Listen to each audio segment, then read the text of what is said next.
Okay. Hey! Hello. Took us a couple seconds to go alive because we were being political and don't need to do that on stream. Okay. Keep your politics out of my Wind Waker. I'll get your Wind Waker out of my politics.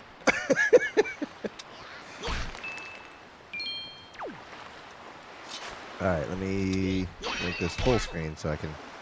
Listen, all I know All is right. that when Link finds the Triforce, he's going to drain that ocean. All right, so where did we leave off? I can scarcely remember. We left off. I just went to like the closest island that had stuff on it. I'm going to talk to this guy and play a boat game.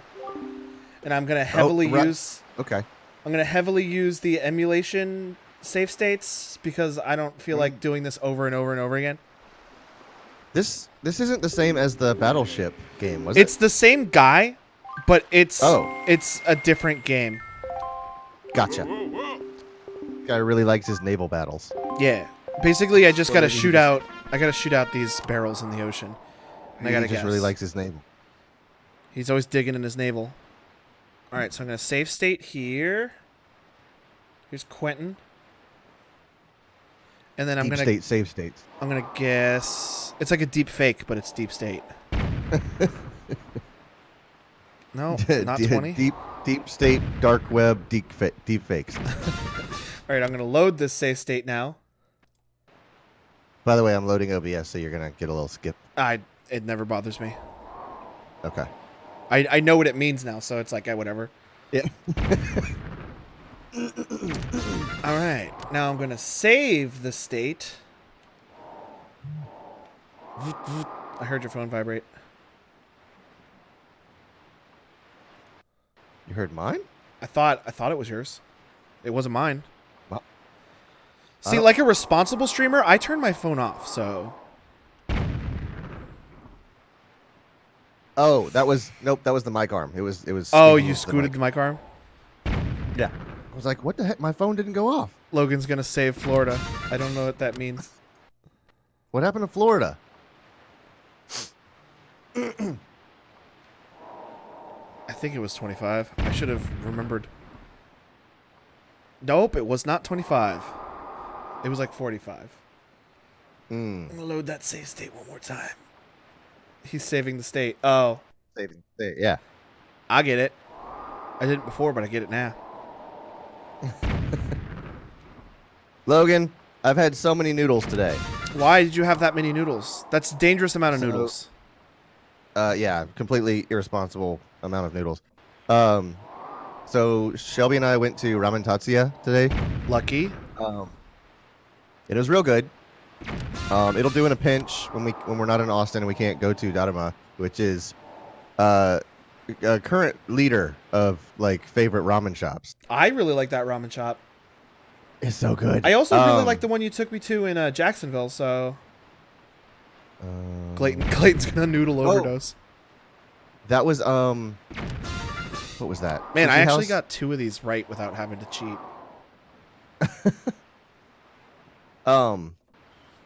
And then Shelby made shrimp fettuccine. Oh my god. I love noodles, dude. Noodles are so good.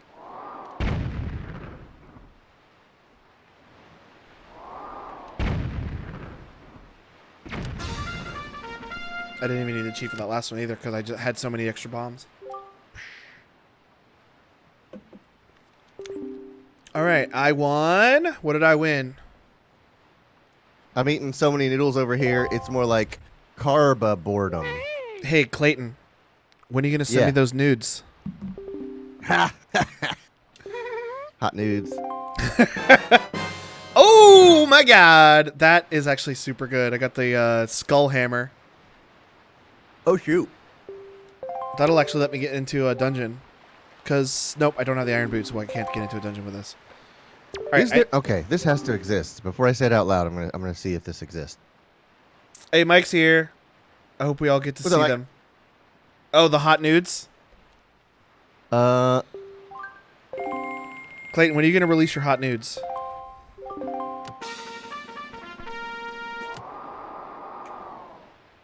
Clayton. is this a restaurant? Hey, I Mike. thought I thought there would be a a restaurant called Nude Dudes, Ha! but there isn't. Nude dudes with attitudes. All right, 21.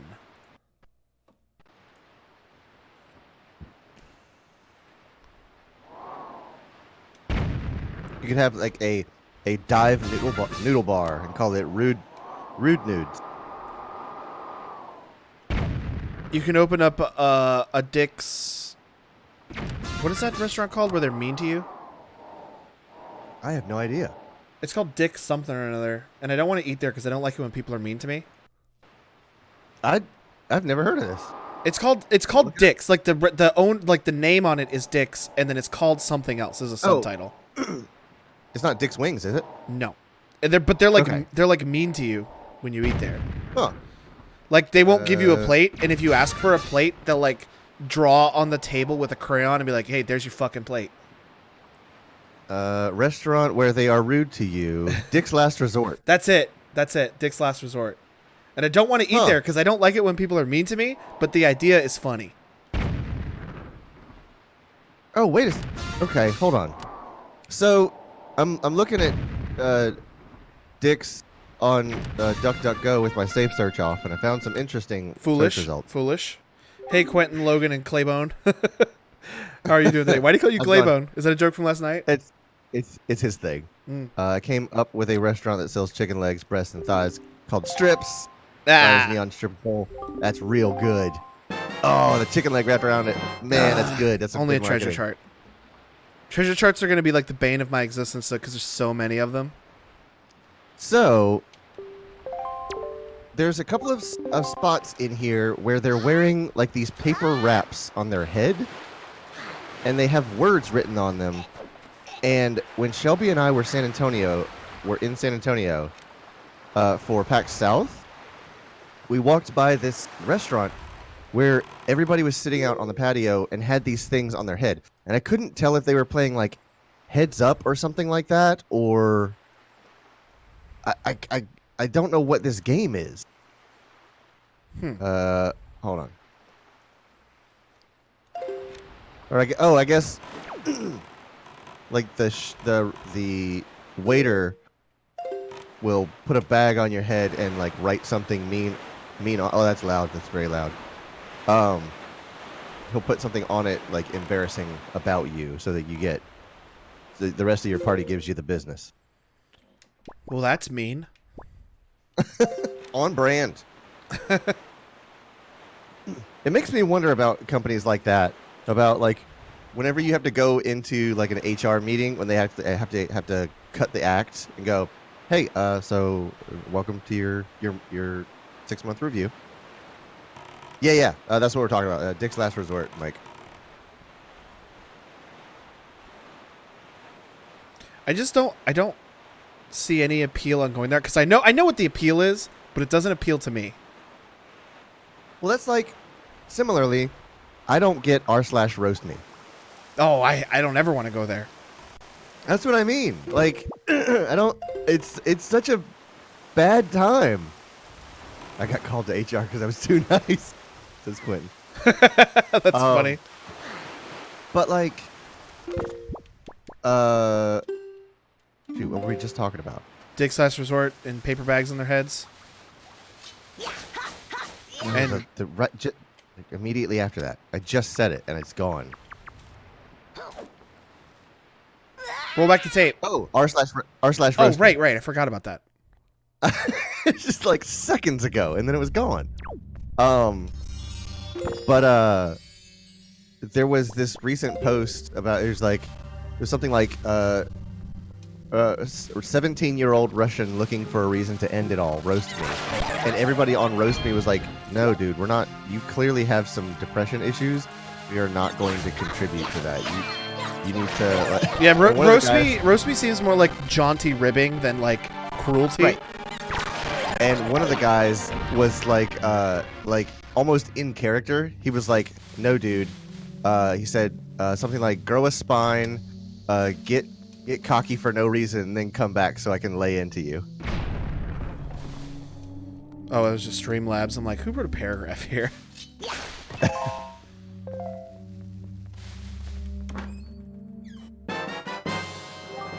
I know that Markiplier likes to every once in a while make a video where he goes on Roast Me and he asks people to roast him, and then he'll make a video out of him reading the roasts.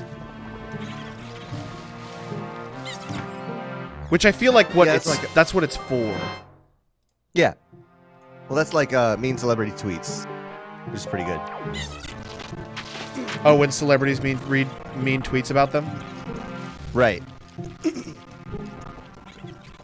Because you have like these super rich, absolute drop-dead gorgeous people reading some of the meanest things.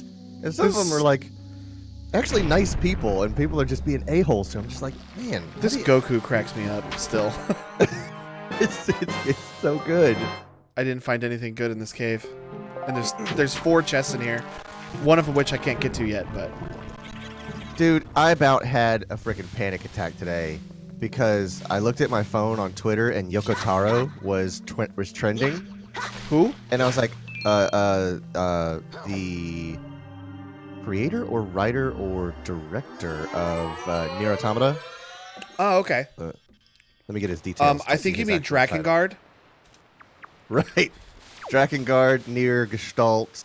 What was the whole discography of his? Yeah. He is a director. I got into it one time and I was like, I can't fucking do this to myself. Just neck deep by chapter 2. It's like, I gotta play the first game 3 times? I am imagining, like, I think I just manufactured a meme in my head of you, like, testing the waters of Nier Automata, or the Drakengard universe, and it's you, like, you walk up to a puddle and you're dipping your toe into it, and then, like, the next frame is you, like, knee deep, and then the next frame is you, like, completely submerged with an ankle stuck out of the water. I mean, yeah, I looked it up one time and I'm like, holy shit. Because, like, yeah, just apparently to get to Nier Automata, you have to, like, you have to play Drakengard, and then you have to get a special ending that you can only get if you play the game 3 times and unlock a super secret special ending. And then you have to play Drakengard 3, which is technically a prequel of Drakengard 1, and then get a super special ending which leads to Drakengard 1. And then one of those endings is like a thing where the main character who just rides around on a dragon accidentally falls into our universe, which then causes a disease to, like, basically almost kill all humans. So that's Nier. That's Nier Gestalt. And then there's like a joke ending to Nier Gestalt, which ends up being the, like, background for Nier Automata. And I'm like, fucking God, I can't do this. I'm just gonna play Automata. Normally, I like to, like, experience the story, not just catch up on it. But I can't. Hideo Kojima's like, I like crazy stories, and Yoko Taro's like, hold my sake. Exactly. Hold my sake, cracks knuckles. Watch this. But yeah, he was trending on Twitter, and I was like, dude, if freaking Yoko Taro died, or I didn't even think about that. Became a monster or something like that. But it was just for a Nier Automata themed mission in Final Fantasy. I think it was Final Fantasy 14. Doesn't Square publish the Automata games anyway? Yes. What? Why is it in Final Fantasy 14? What? Wait, 14?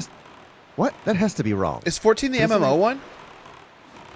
I think so. Yes. Called Shadowbringer. Huh. I assumed it was Final Fantasy 15. This is over on twinfinite.net. Final Fantasy 14 gets Viera, playable race, Nier Automata themed raid by Yoko Taro, and more. What? Hey, I got the spoils bag. That's actually pretty good. That's so weird. I feel like 15 was the one with, like, all the wacky mixes. There's a freaking Gordon Freeman character in Final Fantasy 15. What? Is Yeah. it just like the Did that? HEV suit, or is it Gordon Freeman? I think it is an entire player model. Holy crap! Let me see. 15 there's so many. 15 frickin- is the MMO one, or is that the one with lightning? No, 15 is the road trip. Oh, okay. Lightning Lightning is 12. Okay, so it gets a little messy there. I think. Oh, I hate this one. I think Lightning is. So it was like re-released. So there was like another realm, and then there was Lightning Returns or something like that. Oh my god, you're gonna make me mad. I am. FF. Wait, I didn't know that there was another Final Fantasy whatever with lightning in it. Yeah, there was one called A Realm Reborn or something like that, and then there was one called Lightning Returns because I think it was remade. I am. Was it manufacturing- just a remake of it? I okay, hold on. Final Fantasy Wikipedia. This has got to be so miles long.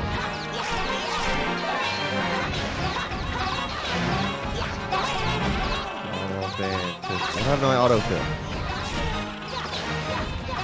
I hate this submarine. All right, so I'm on the FinalFantasy.fandom.com wiki.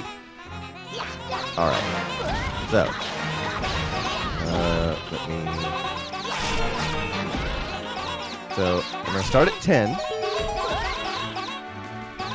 And that one's just called 10. Oh shoot! I went back too far. Because I thought I didn't know. Man, I don't even know which one. Oh, I got an empty bottle. That's pretty cool. It's not bad. Didn't have any of those. I can start carrying a fairy. 13. Okay, Lightning was in 13. Mm-hmm. I assumed she was the main character of 13. I just need the full title. Because I knew 7 got a sequel. I knew 10 got a sequel. I think 10 got 2 sequels? It got a sequel and a movie. Oh, okay. Oh wait, no, 10 did. I'm thinking of 7. Well, like 7 got a sequel and a movie. 10 just got there's- 10 too. oh, okay, with the girls, right? Yeah. Final. I'm gonna have so many tabs open by the end of this. Final Fantasy. I cannot type these 2 words. All right, where am I going next? Lightning. I wish I could find the boomerang. Fly across platforms around the island. Why didn't I do that yet? Oh, I think I ran out of magic. That's why. Either I so did that or I forgot to check it off. the title is Lightning Returns, Final Fantasy 13. So what is a realm reborn? Reburned. I'll burn you, all right. Realm or reborn. Realm or reburned. Okay, so 14 is a realm reborn. So So that was just the that's- subtitle for 13. Okay. So, oh boy, I'm so mixed up on all this. How did we get into this? Drakengard. Okay, as with all things. I think I'm heading the right way. Oh! I remember what I was gonna look up. Gordon Freeman. Oh yeah, and 13. Gordon Freeman. The ones And that 15. the ones that were the MMOs were, it was 11 and 14, right? Yes, because I actually own 11 on Xbox 360, and I have never been able to play it. Let's see.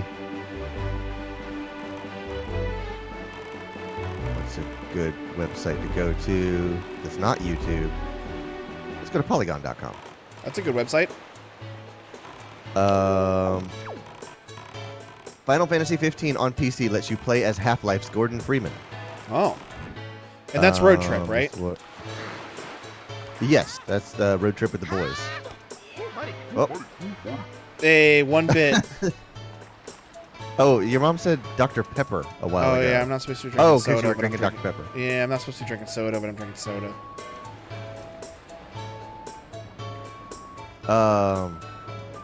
So this is written by Allegra Frank over at Polygon. Let's see. I'm more familiar with their video team than their journalism team.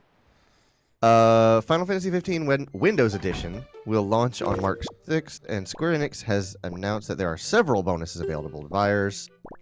For Steam users, one of those extra costumes happens to be based on Half-Life star Gordon Freeman. Oh. Let's see. Gordon Freeman's iconic suit isn't only available for Noctis to wear in the main campaign. Players can also equip their customizable characters from the multiplayer expansion Comrades with the accompanying glasses and crowbar. Oh, okay. I know, So Quentin. you're not What's that? Quentin's telling me I gotta drink. I gotta be drinking water, and I'm like, I know. Speaking of refreshing water, at HEB they have like an imitation LaCroix, and it is real good. Imitation Like, LaCroix. Yeah, it's not LaCroix. It's sold right next to LaCroix. Because I drink LaCroix to not drink soda like a gallon at a time because I can't stop. I can't do LaCroix. I'd rather just drink plain water. See, I can drink massive amounts of water when I haven't had nearly enough water in days. Like, my body goes, hey, idiot, you need this. And then my stomach just goes, you know what would be great? Some water. Also, And Mom, you are not number 1. Technically, Mike is number 1 with 2 bits currently. So, if you want to be number 1, you gotta cheer 2 more bits. Yeah, that's what that silver number 2 next to your name indicates. Number 2, baby, is what you should have said there. It's lonely at the top. So I've heard.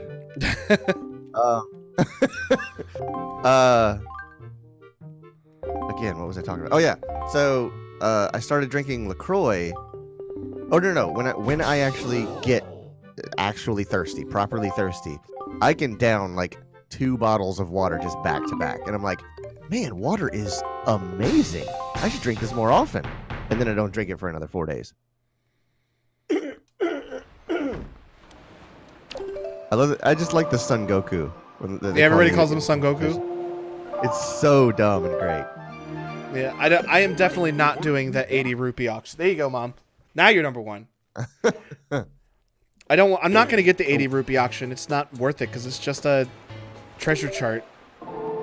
A winner is you. Let's see.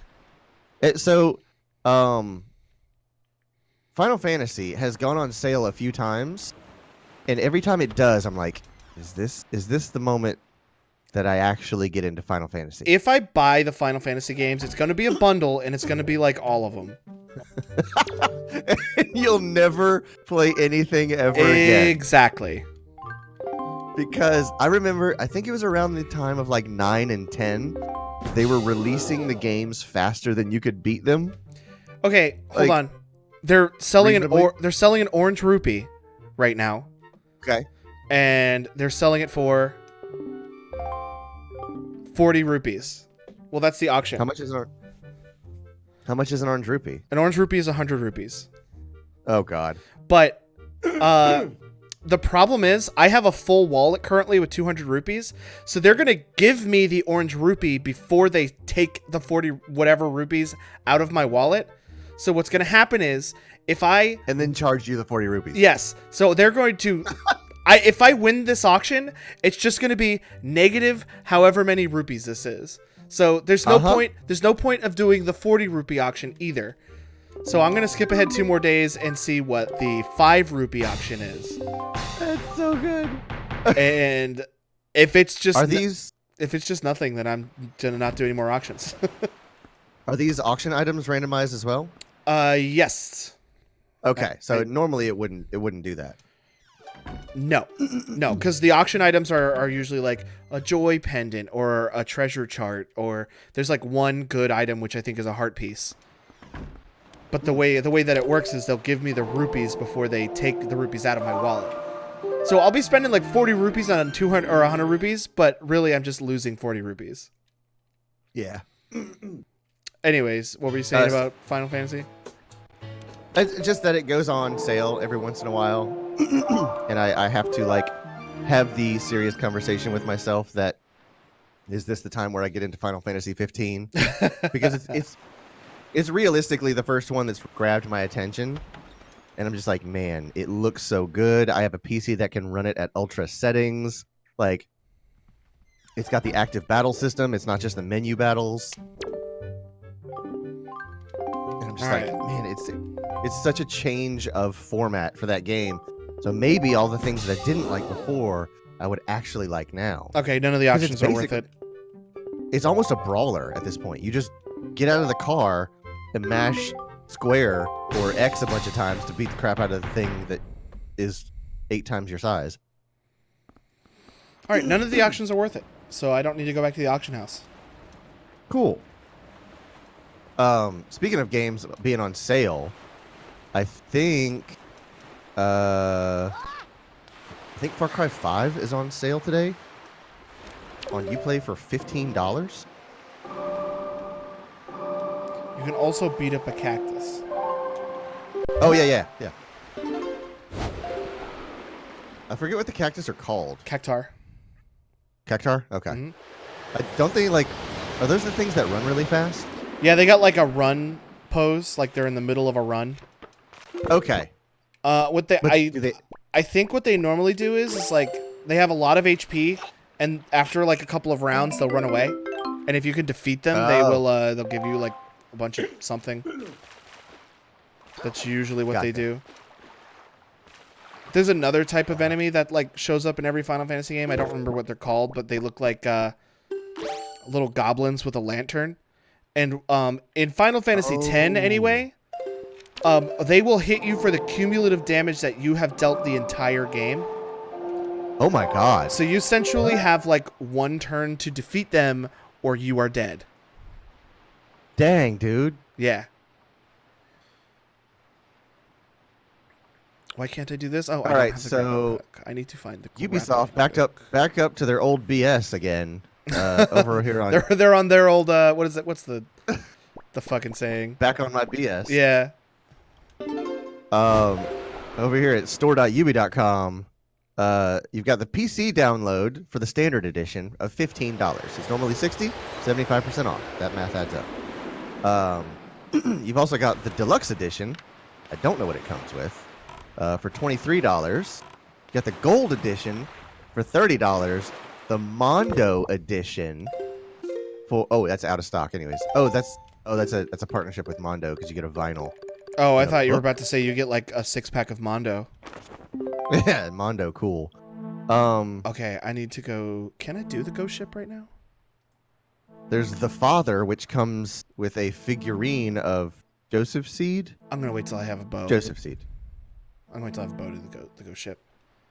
And there's the Hope County edition, which is available exclusively from the Ubisoft store that comes with a mounted, like, deer head, which I assume is fake. Brave of you to assume that. Deer Skull Trophy, original soundtrack, steelbook, gold edition, Hope County, like, physical map, and a bunch of in-game vehicles. Man, that is ridiculous. But only the PC Standard Edition is $15. On PS4 and Xbox One, it is currently $30. So, sorry about that. Maybe build yourself a $2,000 computer and you can save $15 on a game. Yeah, you ever think about that, idiot?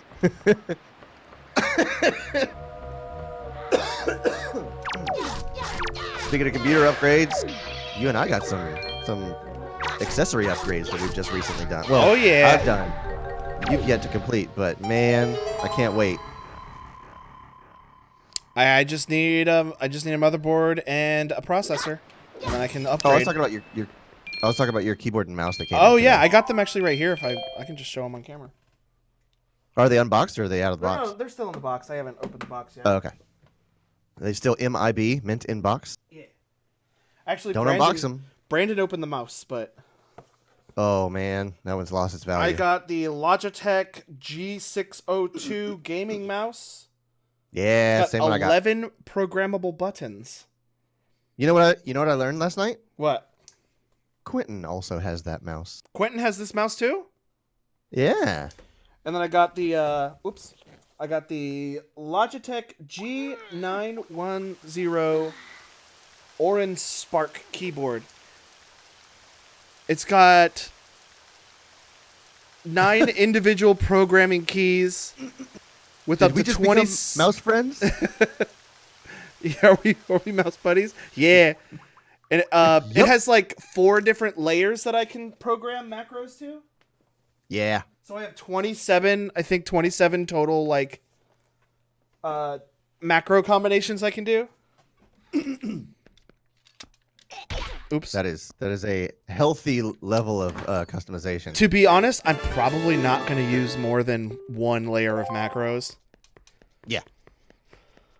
But the keyboard is mechanical, so What's up, Jack? hey Jack, It has Romer G switches. a Nintendo Switch. They are, I think they're comparable to Cherry Red, I've heard. But they are proprietary Switch of Logitech. They are Romer Gs.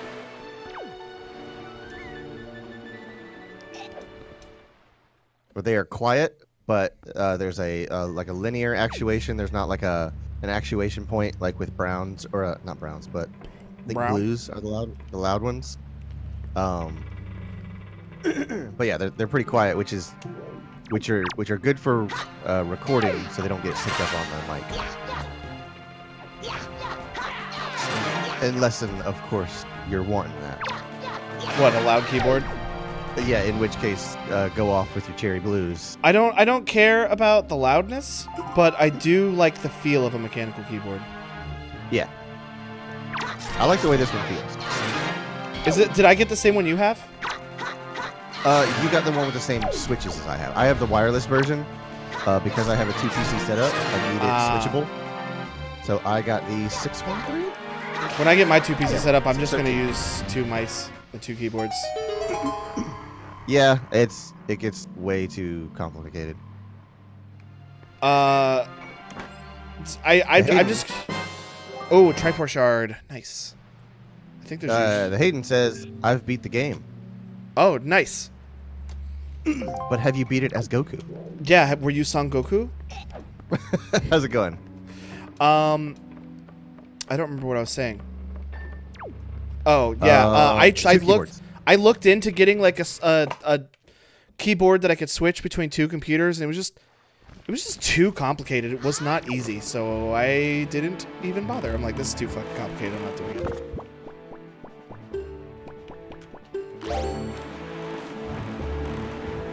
I just literally don't have the space for 2 keyboards. I don't really have the space for it either, but I have like a drawer that I can slide out, and then I can just set the other one off to the side whenever I'm not using it. Yeah. Because the other keyboard's purely going to be used for broadcasting, so. Yep. You may be even able to get away with like a small wireless keyboard that you just kind of keep in a drawer somewhere. I mean, I'll just use this wireless keyboard I already have. That's not very good for gaming. It's also really fucking loud. Your current keyboard is wireless? Yes. I didn't know that. Yep. I just can't take it very far from the dongle, so, Yeah.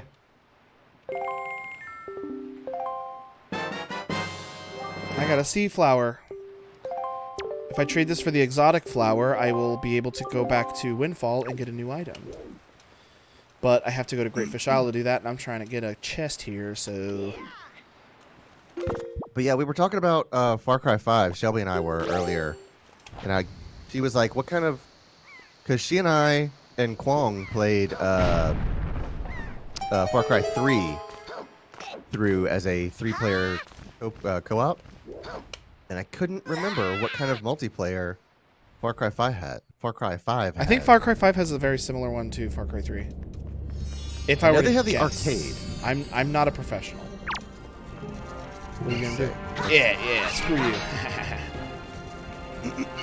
Yeah, now you are dead. Go over to IGN.com. It's also not a bad website. Currently, it's only known that Far Cry will have a co-op. This was back in 2017. Friends can jump in and assist you in exploring the world and completing missions. Okay. Oh, that's not like 3 at all. So that was my thing. I was like, as long as it's a campaign co-op, that's the thing that it's got to be. Because like, if the arcade is the only co-op it has, that's not gonna. Wasn't 3's like mission-based co-op? It was specific missions. There was your single player campaign, and then there was the co-op campaign. Well, tell them the lava. It was a dedicated co-op or campaign for the co-op, and it was fairly abbreviated. I think we beat it in like maybe 3 nights. Feels like. I just remember the frickin' Magnum revolver that I unlocked about 200 times. I got the alert, the notification got stuck. So every time I got any XP at all, You unlocked the Magnum you revolver? unlocked the Magnum revolver. Yeah, I was like, remember I was Jesus going Christ. to actually play with that with you guys, but I never ended up getting the game. Yeah, it's fun.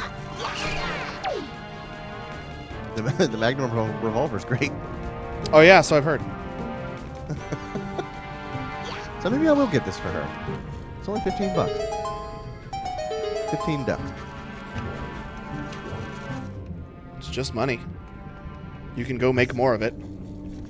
You're not wrong. The USA PSN stores have listed the game as network players 6v6. So there is like a competitive mode.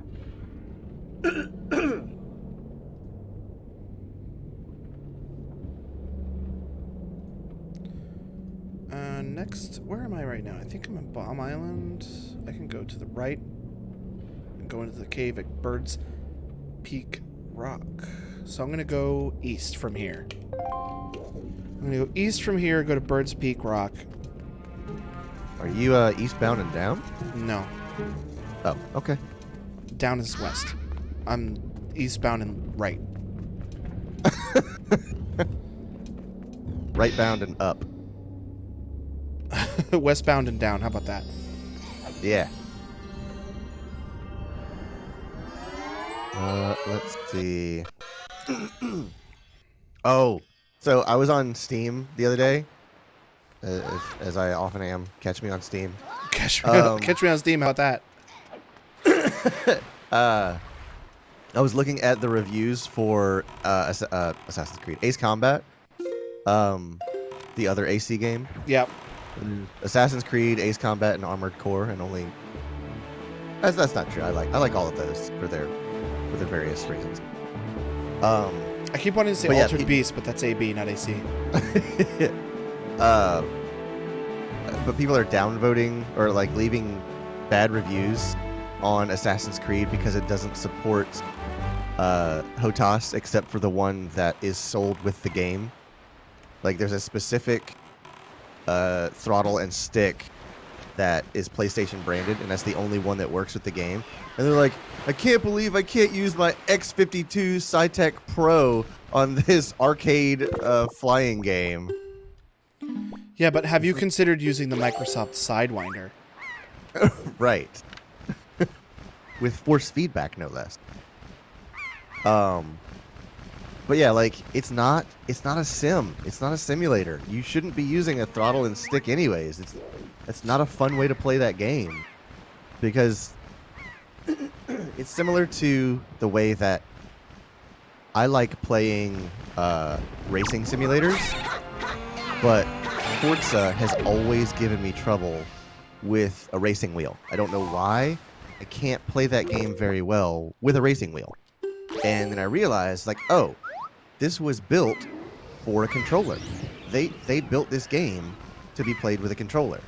So something like Project Cars is the exact opposite. that is a racing simulator for like super hardcore sim fan. So when you try to play it with controller, it's not very good, to be honest. You can make it half decent, but it will never be good. Mm-hmm. And like conversely, when I play that game with my wheel and pedals and shifter, I enjoy it a lot. I do very well, and it responds very well. But like, not what the game was. That's not what Forza was built for. So it's like it will do what you're asking it to, but not very well. And similarly with Ace Combat, it's like if they put HOTAS support in it, you probably wouldn't be very happy with it if you did, because it's not your X-Flight 11, it's not Elite Dangerous, it's not DCS, it's not Warhawk or whatever it is. It's not supposed to be a simulator. It's just supposed to be a dumb thing where you can hit the air brakes like frickin' Maverick and Top Gun and do things that are not... You can avoid missile fire by doing a barrel roll or an aileron roll. Yeah, well, how would you know? Have you ever tried it? Oh, 300 confirmed kills. All right, what do I need to go here? I need nothing.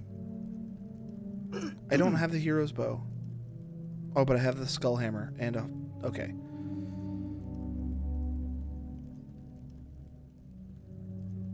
Okay. I don't understand this, but all right.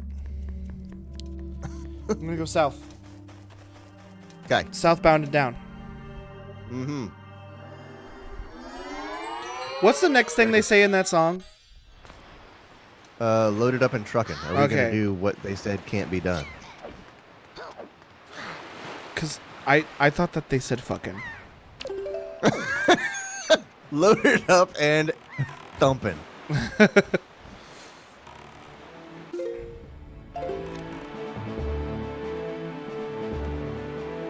Alright, where am I? I am here, and I'm going here. So, cave, highest island, and lookout platform. What do I need for lookout platform? Oh, nothing. It's just sitting there. Idiots, I'm gonna come and steal their shit. Oh, but I think there might be... a big octo... Excuse me. I think there might be a big octo here. And I don't have anything to fight it with. Okay. What? Are you excited about the big game tomorrow? Do you mean the Puppy Bowl? Yes. That's absolutely right. That's the one I'm talking about. The biggest game on the littlest field. The most important game of the year. Right. Excuse me, gentlemen. I'm just gonna take this. It was the hook shot, or the grappling hook. That actually Nice. opens up a lot of stuff. Is it not called the hook shot in this game? No, there is Oh, a it hook. is called the There is a hook shot, but there's also a grappling hook. Oh. The one that matters. This is Quentin. He's talking about the hook goal. Oh, yeah. Not this item. Dude, so we were... I forget where we were, but I saw this story, that there's a free-to-play Titanfall game coming out. A free-to-play Titanfall, like a Titanfall, like title game? So, yes and no. It does not have Titans in it. So it Sounds like it's just fall to me. Right. Is this fall? It won't have it doesn't have Titans, but it does have like the wall running gameplay of like the pilots. Battle Royale Titanfall. It is. That's exactly what it is. Over on Polygon.com, Owen Good has written today. The worst kept secret in video gaming right now is that a battle royale set in the Titanfall universe is going to be announced on Monday. If it doesn't have mechs, then what's the point? That's my favorite part of the game from a game I've never played. I wonder if they are just creating the game to begin with and then like maybe activating that later. I would actually really appreciate that. Also, another battle royale game? Come on. Yeah, but if it's free to play, I'm not gonna hate on it. Like, I'll try it. I mean, I guess I mean, I don't mean to jump on a bandwagon here, but I'm just getting tired of battle royale games. I am as well. Especially but- when what was that one called? The good one? Ring of Elysium? No. PUBG? Radical Heights. Fortnite? Radical Heights. When Radical Heights failed, it's like I don't see any point in this. If nobody's gonna support the like fun ones, and they're just gonna do the like BMX bike riding one. if they're just gonna do like the like top 2 ones only, then like I'm not gonna get excited for battle royale games. Yeah. Let's see. Is there a name for it? Apex Legend will be a class-based battle royale. That's neat. Speaking of classes. Finally, a battle royale game with a little class. Well, that suggests that there's a character select screen, whereas like with Pub and Fortnite, you drop in and you get what you get. It's up to RNG. Oh, okay. I just got a useless item. Oh. Also, It will feature microtransactions and loot crates, of course, for cosmetic items with a very similar approach to Overwatch. Okay. Nothing wrong with that.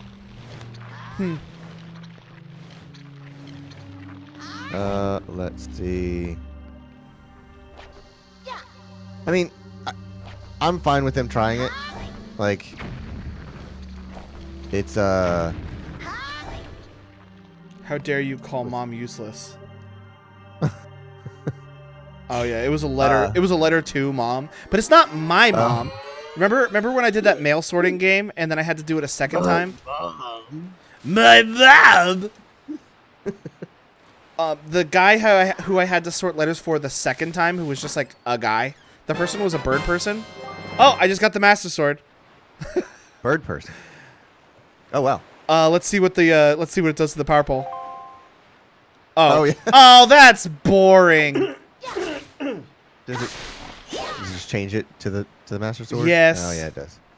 Maybe when I get the fully upgraded master sword, it'll turn back into the power pole. Because there are like 3 forms of the master sword. They all have the same amount of power. Right. But there's this form, the powered up form, and then the fully powered up form. Is there a Big Goron sword in this game? No, it's just the hero sword and the master sword. Okay, I couldn't remember where the Gorons came in. They're just a part of a trading fetch quest. Okay. So yeah, like I'm fine with EA trying this. I mean, I would be more upset if they said Anthem was going free to play. Like that would be, even though I didn't pay for the game, I would be upset about that for all the people that did. Mm-hmm. But this is just like, hey, we got our fingers in a bunch of pies. Like we're trying a bunch of stuff. After Mass Effect Andromeda, I'm gonna wait for the fucking game to come out before I try anything EA does. Buddy, that's welcome to adulthood. All right. Everybody has their one. Like for me, it was Assassin's Creed 3. I was so excited. I really liked Assassin's Creed 3. Well, I loved 2, and then 3 came out, and I was just like, "This is not. I'm not enjoying this nearly as much." It was a massive separation from what you're used to. And then 4. How'd you feel about 4? Because 4 was like even more leaning into that. I never played another Assassin's Creed because I got so excited about it, and I pre-ordered it, and I watched the stories leading up to it, and I was like, "Yes, this is going to be amazing." I had so much fun in 2, and then it came out, and I was just like, "This is." I'm not invested. There's nothing here for me. Like with 2, I collected all the things that I could because internally I wanted to see what happened. There was so many. Oh yeah, that was the one with like the feathers and did that one have flags? I know 1 had flags. Flags was 1. Feathers was 2, and the Apple of Eden was also 2. Oh right. 2 was the one where like they had like a weird time gap where stuff happened, but they didn't tell you about it, and then you bought DLC to figure out what happened in that weird missing area. What caused Ezio to grow that goatee. But yeah, like after Assassin's Creed 3 came out, and I was just like, man, I'm not having any fun with this. I'm not gonna pre-order games anymore. And I very rarely do I. Forza, I still have my faith in Forza. I have my faith in Kojima. Like they have yet to let me down. So, like I'm on like I think I have the same studio. I have the same amount of faith basis. in Nintendo. I'm like, I have faith in Nintendo. I know they won't let me down. Yeah, and they usually don't. And even when they do, it's not utter disappointment. It's like, oh, okay. It wasn't what I was expecting, but it's still fun. right. This is a good game, but it's not for me. Goodbye. Where's my boat? There it is. You know what really made me, like, put me on the shelf of don't judge a book by its cover? Just don't. What's that? Do you remember before Wind Waker came out at Space World 2000? They had that demo of... It was just like a video demo to show what the GameCube would do. And it was just a pre-rendered fight between Ganondorf and Link. And it was like... It looked really good, and it was like this like really well animated fight between Ganondorf and Link. Yeah. And it was for like the Ocarina of Time models. That's all it was. Ooh, I got an Earth Temple Smoky. Fierce Deity. No, but I love Fierce Deity. That's such a cool look. People were like Linkin Park. That is the Linkin Park of the Zelda. But people were like super excited. Like, oh my god, look at this new Legend of Zelda game. It looks amazing. Mm-hmm. And then they were like, okay, but here's the real game, Wind Waker. And people were like, this is not the game I wanted. Hashtag not my Nintendo. And right. I'm ashamed to say I was on that boat. I was on the, this isn't what I wanted. I wanted that tech demo. Oh, so was I. And when I first, I was like, that I'm not gonna play. Concept render. I'm not gonna play the Wind Waker. It looks like a cartoon. I'm a big kid. Cartoons are for babies. I play big kid games. And like Wind Waker's like one of my favorite Zelda games. It's like my second favorite Zelda game. Of course, my first favorite is Twilight Princess, which was Nintendo's response of, oh, you want realism? Sorry, yeah. Here's your realism. Oh, you want gritty? You're gonna die. Of course, like Twilight Princess is my favorite Zelda game, so I was like, oh, yeah. I do like this, Nintendo. Thank you. But yeah, I was the same way. I didn't see those target renders of like what they wanted the game to be. But it wasn't even anything like that. They weren't even trying to be like, this is what the next Zelda game's going to be. It was more like a, hey, this is how powerful the GameCube is. This is what the GameCube can do. Gotcha. Yeah, when I first saw Wind Waker, I was like, I don't like that art style. The Tingle game for the 3DS, right, Quentin? I didn't. No. I didn't have the baby response to it. I didn't say like, oh, cartoons are for babies. Well, when that happened, I was in 6th grade, so like I was of the age of like, I don't want to play baby games, cartoony baby games. So like, that's where I was. But I regret to have been in that camp, because I was so wrong. Like, this is an amazing game. Oh, I can get... Oh, okay. I can check out this dungeon here at Forest Haven now. Where's Forest Haven? There it is. So we can open another dungeon. Maybe we'll actually finish one today. Oh, I also unlocked stuff at Dragon Roost Cavern. I can get the Tinkle Statue chest and the Big Key chest. That's pretty neat. If I had all the keys, I could finish the dungeon, but I'm missing 3 keys from that dungeon.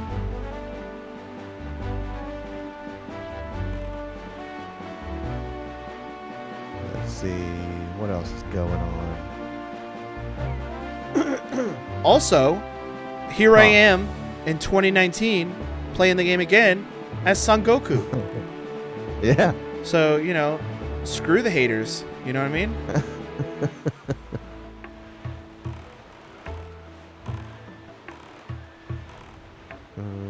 Let's see. People are starting to talk about the PlayStation 5. Of course. Of course, immediately after I get a PlayStation 4. This is exactly what happened with the PlayStation 3.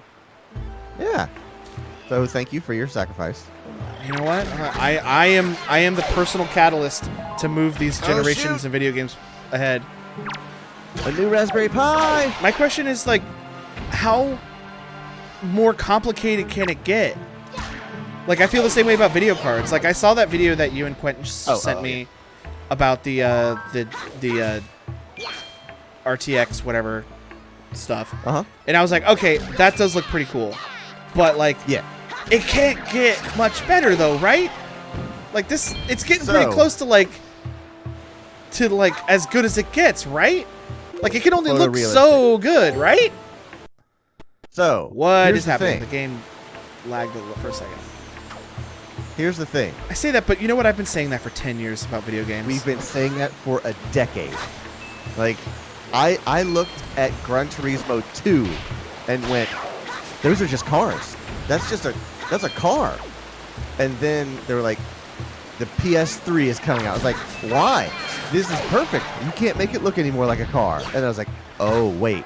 Gran Turismo 3, those are actually cars. Yeah, I'm not saying that, though. What are they on, Gran Turismo 6 now? GT Sport, which is 6, I think. But, like, I'm not saying it because I don't want things to stop getting better. I always want things to get better. But, like, it's getting better too fast for me. It's like, I just bought a PS4! Is that Moore's Law? Like the Moore's Law is like how many transistors can you fit in a square inch or something like that. I'm also afraid that one day I'm gonna like realize that I'm just as clueless with technology as my grandmother is. and I don't say that in a negative way about my grandmother, because my grandmother has always tried to keep up with like the latest technologies. She's always had like tried to keep up with computers and stuff like that. But man, she cannot wrap her head around current day computers. She can't do it. And I'm like, I don't want that to be me. I really don't. I love the irony of like a 4-year-old picking up an iPad and being able to navigate to friggin' YouTube perfectly on the first try, but looking at a VCR, something infinitely simpler. Just like, no, you put the thing in, you press the button, it makes some racket noise. Now, where do I go to watch? Now, where do I go to watch Jake Paul videos, Daddy? Right. Where is the safe mode button on this VCR? Now, Daddy, I want to watch Jake Paul now. Got a new heart container. I want to laugh at the dead bodies, Daddy. But, like, the irony It's going to be savage, Daddy. We can immediately understand this incredibly complex device that can do millions of things that the others can't. Like, these are, not bespoke, but dedicated devices. Your VCR only does one thing. A toaster only does one thing. Did you hear about old Polly's new video? I almost don't want to. When you put it like that, what do you do now? What do you do? Okay, here go my search recommendations. I'm gonna look for a Logan Paul. No. Make video. Quentin tell us. I'm gonna open up an incognito video. Incognito mode, engage. All right. No, I did not. I don't keep up with my latest Jake Paul news. I know I'm trying to be a Logan Pauler for life, but sometimes I just gotta take a break for me, you know? Logan Paul. Is it Logan or Jake? Newest vlog. Oh, wait. Is that the one where he says he's going to go gay for a month? Oh, he dug up a grave and called it an unboxing video. Oh, my God. He's making a joke. Are you kidding me? No, he didn't do that. There's no way he did that. I saw that as an Onion article. Or what I thought was an Onion article. There's no way that's accurate. That can't. That's illegal. You go to jail. You can't. You can't tell the judge it was just a prank, bro. Just tell him it was epic. And then whenever he's like, it was fake, but it wasn't received well. Oh my god, it was real? I mean, yeah, obviously it was fake, but he still did it. Which one was it? Which one was it? What is it with this guy and dead bodies? Leave dead bodies alone. He Even shan't. if they're fake. He shan't. Which one was it, Quentin? Let dead folks lie. All I'm saying is, if there's a zombie apocalypse, they are going to be furious with Logan Paul. If it was him, it might have been the other one, Logan Paul Light. The whole Paul bloodline is cursed. All right, I just found a chest with 200 rupees in it, but my wallet was full of 200 rupees. Man, that kid's a stupid moron. And he's probably going to be president. Is like, probably going to be president no, it's one day. a stage name. Logan, I think. And these dumb 12-year-olds are going to vote him into office one day. I just fucking know it.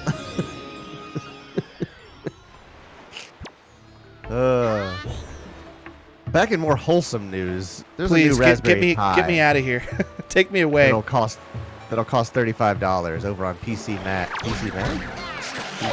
I think Raspberry Pis are cool, but I don't have any use for it. My personally. PCMag.com. I like them. I have a Pi 3 that I've just kind of fooled around with, figuring out how to get it to work. But that's cool because my Pi was, I guess it was about the same price. $35 for the board, and then I put a 7-inch screen. It is expected to have USB-C. Oh, don't expect it to have USB-C though, as Upton doesn't believe the connector is rugged enough for all the usage scenarios. Okay. Finally, we know it would definitely be called the Raspberry Pi 4 and won't be any larger than the Pi 3B Plus, which is the one I have. What would you do with a Raspberry? What would I do with a Raspberry Pi? A lot of people use them for automation because they can accept a litany of inputs, and because they can run kind of open OSs, you can feed inputs to it and then say, okay, when you receive this signal, do this thing. So and it's basically Wi-Fi. It's basically a mechanical if this then that. Yeah, it's a way of you to turn that into a hardware solution rather than software. You can make a mirror that has the weather and news on it. Yeah, those are so cool. I already have a mirror that has weather and news on it. It's a mirror next to a window. And then I look out the window and go, yep, that's the weather. I held up my phone. I saw that. Wow.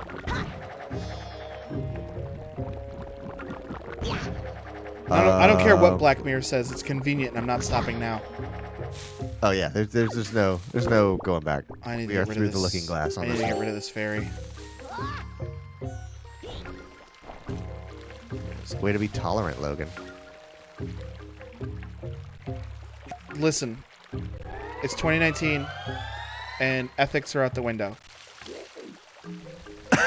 Logan Paul taught me that. I was gonna say another famous intolerable blonde taught me that, but Well said. Oh, subtweet of the night. don't at me. That's so good. Shoot, what was I gonna say? I was just thinking of something before you made me laugh. Oops.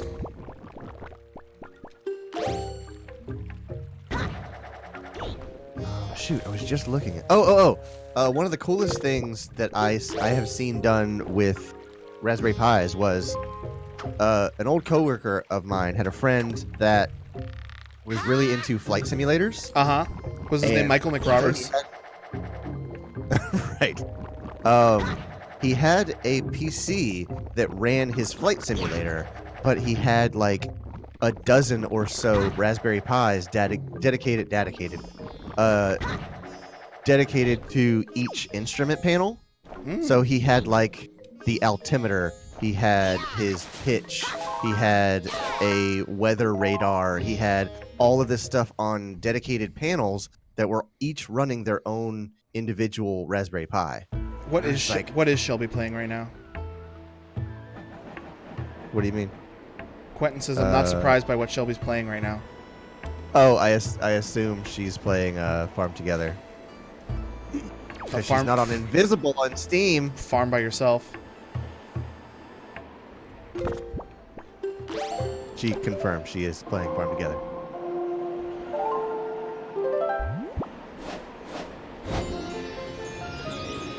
I only made myself invisible all the time on Steam because I don't want people to see how often I actually play Crush Crash. Yep. I got a bunch of tabs open. I got Raspberry Pis, Far Cry 5, Logan Paul, Final Fantasy. Man, I'm covering the gamut.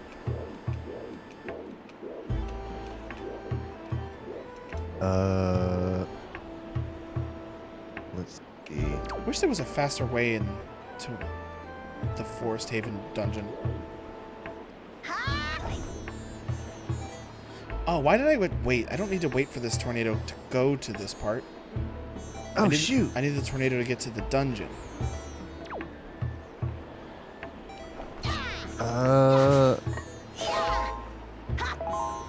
Was there a Papers, Please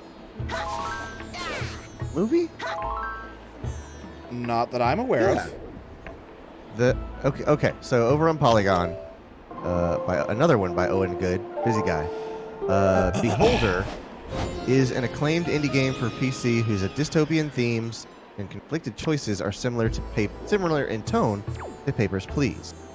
That makes the filmmakers behind the short adaptation of Papers, Please the perfect pair to take on Beholder. Huh. I didn't realize there was like a short, a video short. Yeah. Papers, Please, the short film in 2018. Free to watch. We're on youtube.com. And if you have YouTube Premium, you can watch it ad-free. Let's see. All right, what is in the Forest Haven dungeon? It is the Forest Haven dungeon. Show me Forest Haven dungeon. And I can get almost every chest in here, but I am missing the boss key. And I can't do a lot of stuff without the boomerang. Oh, man. But maybe I'll find it in this dungeon.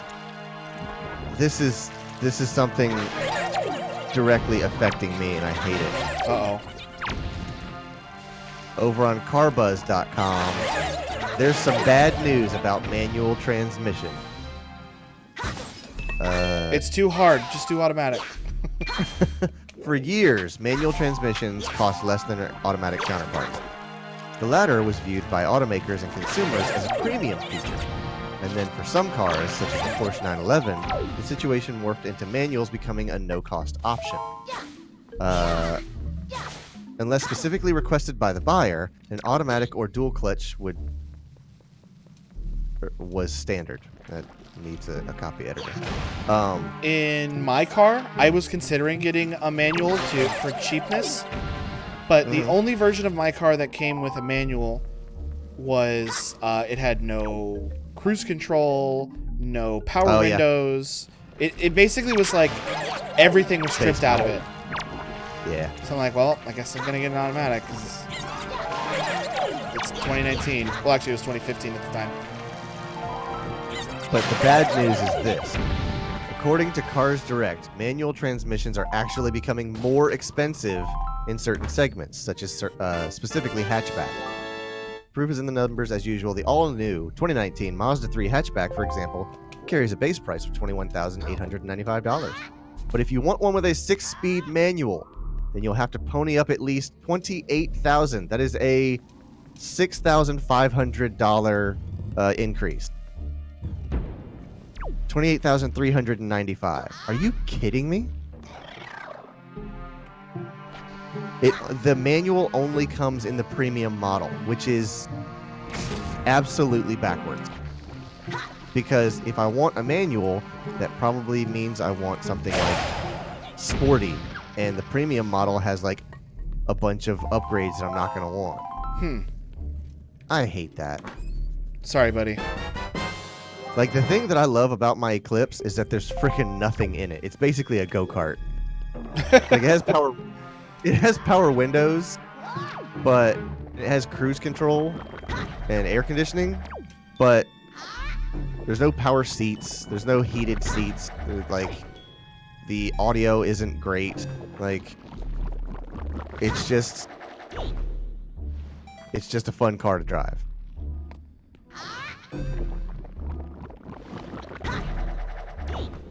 Let's see. What else we got going on?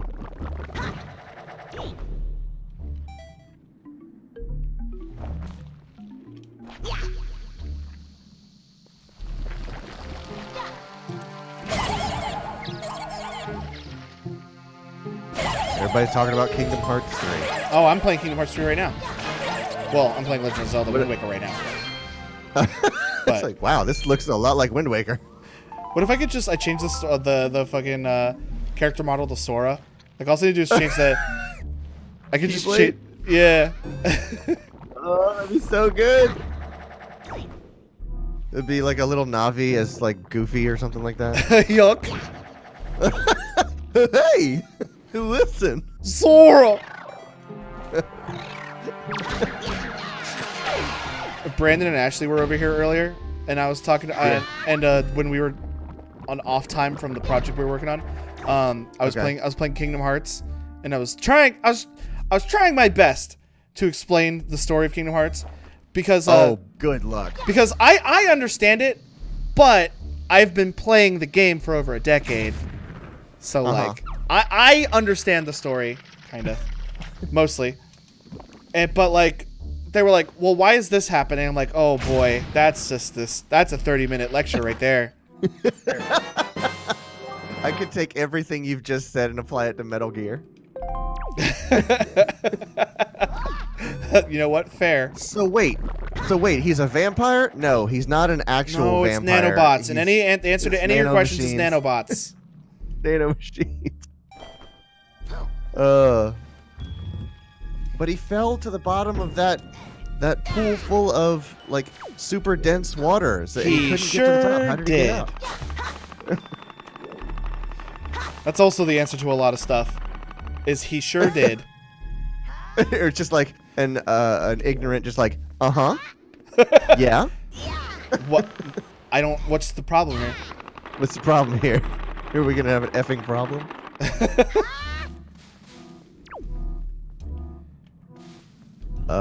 Speaking of the Switch, I was playing the Switch earlier because we were getting some car work done. Dude, nice. And I was playing Mario Kart 8.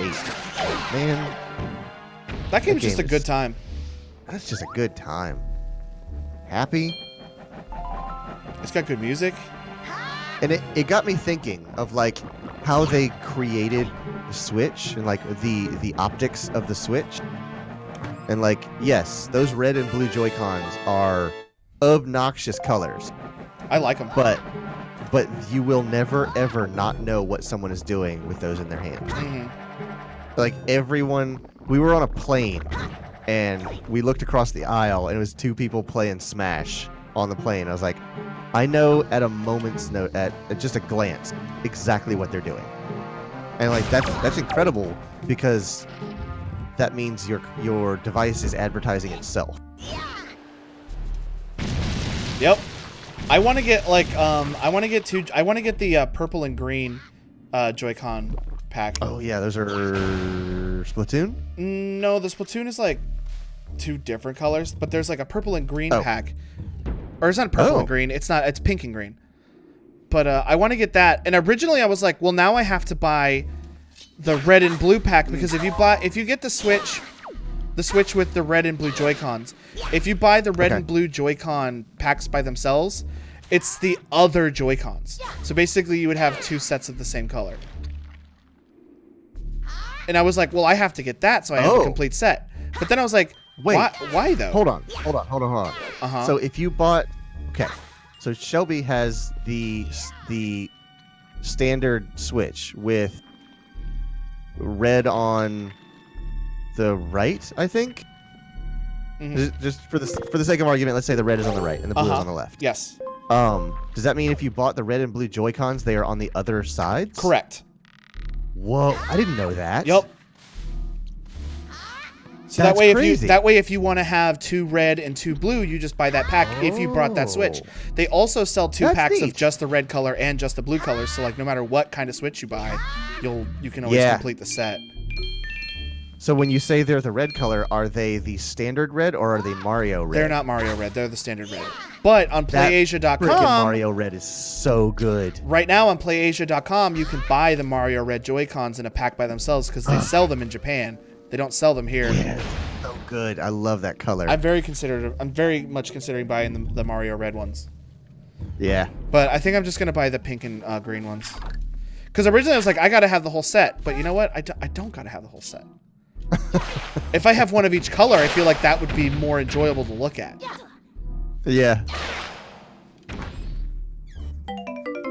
The problem with the pink and green ones, the pink and green one is, they don't. I believe they do not sell a 2-pack of the other half. Oh. But you know what? I'm okay with that. I don't need both. I mean, cost-wise, would it be cheaper to go to like Colorware and get them to skin it or something like that? To get the matching other one? Yeah. No, not really. Okay. Because I think it's, what is it, $70 for a Joy-Cons? Oh, look.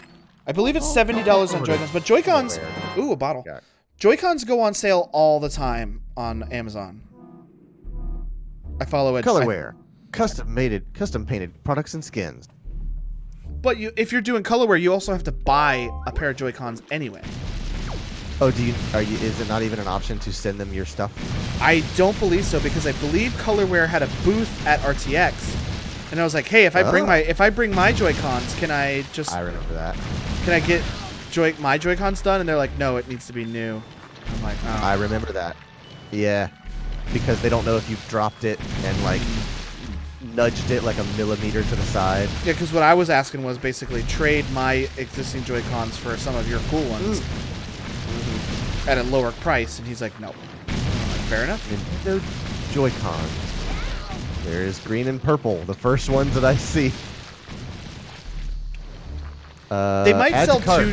They might sell 2 different versions of the green and or green and pink ones, where it's like they're swapped. Is it $75? $149. What? Yeah. I don't need it that bad. Left Joy-Con Clover Matte. Left. Oh, you can. Oh, dude. What? You can change the strap color. Does that actually change? Oh, it changes the button. You know, like the slide-on button rail. Yeah. You can change the color of that. Yeah. If I were to get anything custom colored, it would be that. Dang. I don't think I get my Joy-Con actually custom colored. I think I would get the left-right bumpers custom colored. Yeah, it doesn't look like you can color the buttons at all, which is weird. Whoops, I'm going the wrong way. Because on most other devices, you color the buttons.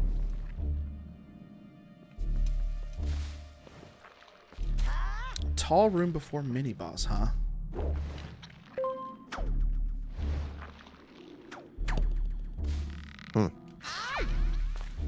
Oh, there it is. They have made a freaking industry out of this. What, out of custom controllers? Yeah. They look good. I believe Joe has a custom like Vault 10 or Vault 111 controller that he got made, and it looks really good. Yeah. I don't know.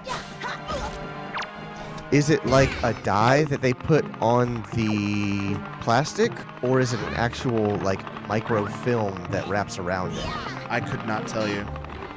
Because if it's a dye, that means if you drop it and if it scuffs it, you're actually scuffing material. But if it's a microfilm, then that actually adds like a little bit of protection to it. Which would be even cooler. That means you're getting like a scratch-resistant case for every piece of your Switch. Mm-hmm. I just bought like a glass screen protector, and I did it. I had to buy it. I actually bought that before I bought my Switch, because I knew that when I got my Switch, I would want to have to put that protector on before, like I started to try to slide it into the dock, because that can scratch the screen. Oh yeah, it can.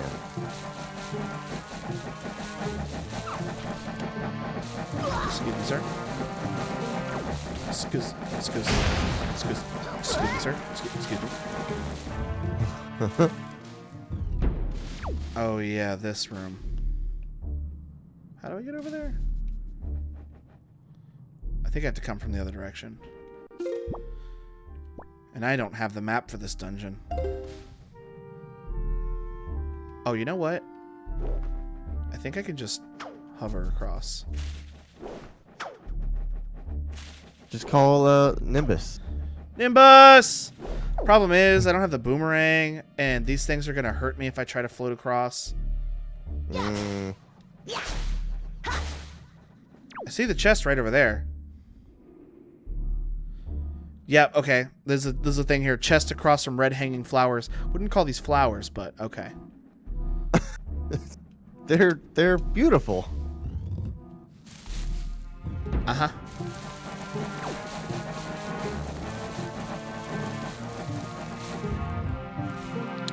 Let's see. What else we got going on? What can I didn't get the one in the tall room before mini boss, because that was the room I was just in, and this is the mini boss.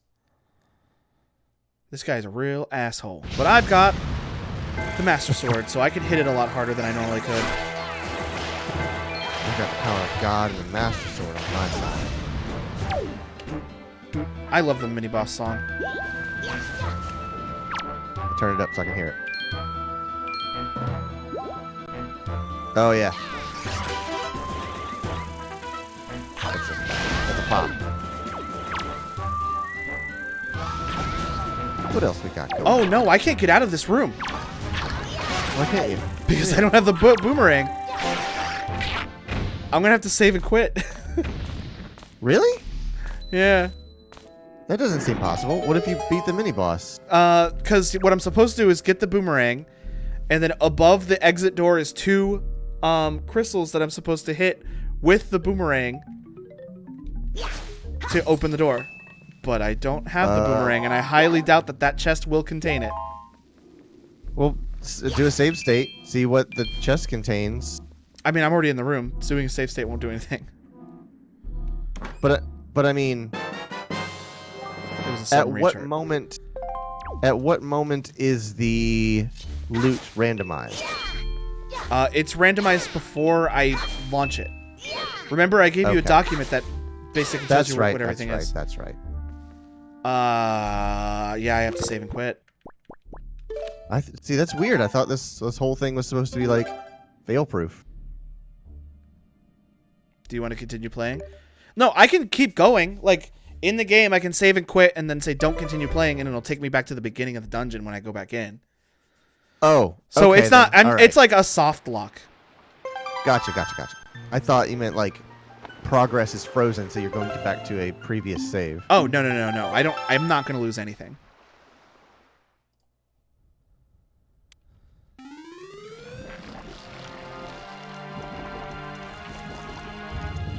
Wait, See, is I'm already Flickr back. going away?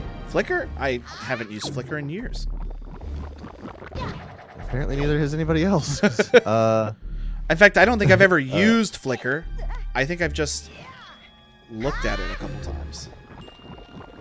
Is Flickr the one owned by Yahoo? Let's find out. Over on PCMag.com, how to download your photos before Flickr deletes them. If you have more than 1,000 photos on Flickr's free tier, Wow. the company will start deleting them on February 5th. Here's how Oh, download I organized see. takes going on. Okay, they're just changing their paid tier plans. Yeah. In a bid to encourage Flickr Pro subscriptions, SmugMug, I hate all these fake words, lowered the amount of free storage from 1 terabyte of data to just 1,000 photos. Yeah, if you have more than 1,000, Flickr will just start deleting them, starting with the oldest. That sounds more That's like the worst. it sounds like it's more like holding your data hostage than anything. Yeah. That's crazy. I remember PhotoBucket more than Flickr. PhotoBucket still exists, I think. I think so, but like, I remember all of my friends had PhotoBuckets when smartphones became like a thing, and you could just snap off pictures. Dude, I saw a gaming monitor earlier on Build a PC Sales, the subreddit. It was an open box, but it was a 34-inch G-Sync, 120 hertz, I think Acer or LG, open box for $650. It was a 34-inch panel, and I was just like, that's so much money. I think that's bigger than... I don't know how big my monitors are, to be perfectly honest. You definitely don't have 34s. You probably have 27s at the moment. 27s are the common like big screen monitor. 32s and 34s are just starting to catch traction. And most people that have them only have one monitor. Like, I can't imagine how much space dual 34s would take up. Nobody knows how to spell computer stuff. Nobody knows how to sell it.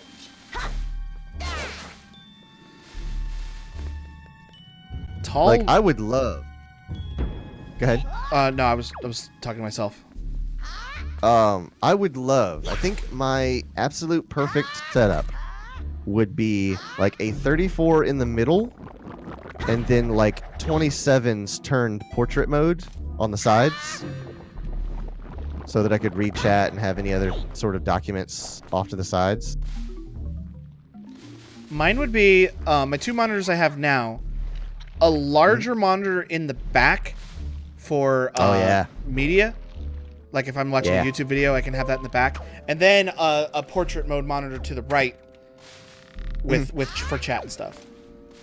Yeah. That's my setup I want. Because I really like my two monitor setup.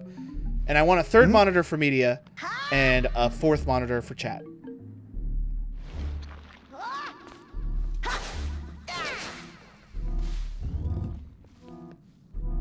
Alright. I don't think...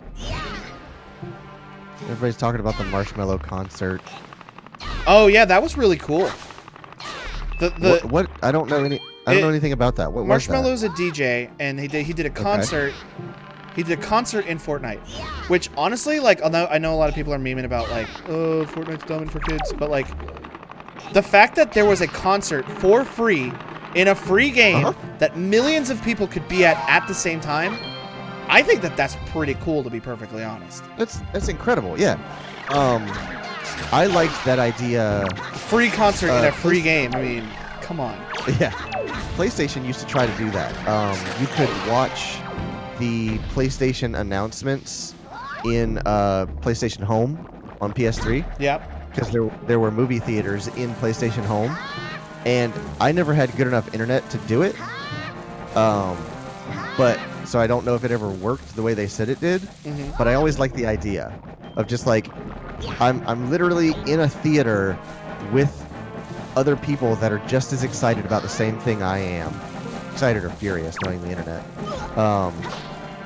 But we are sitting here. I'm standing next to you, watching this enormous screen in front of me, on a screen in front of me, and we get to talk about how excited we are about the things we see.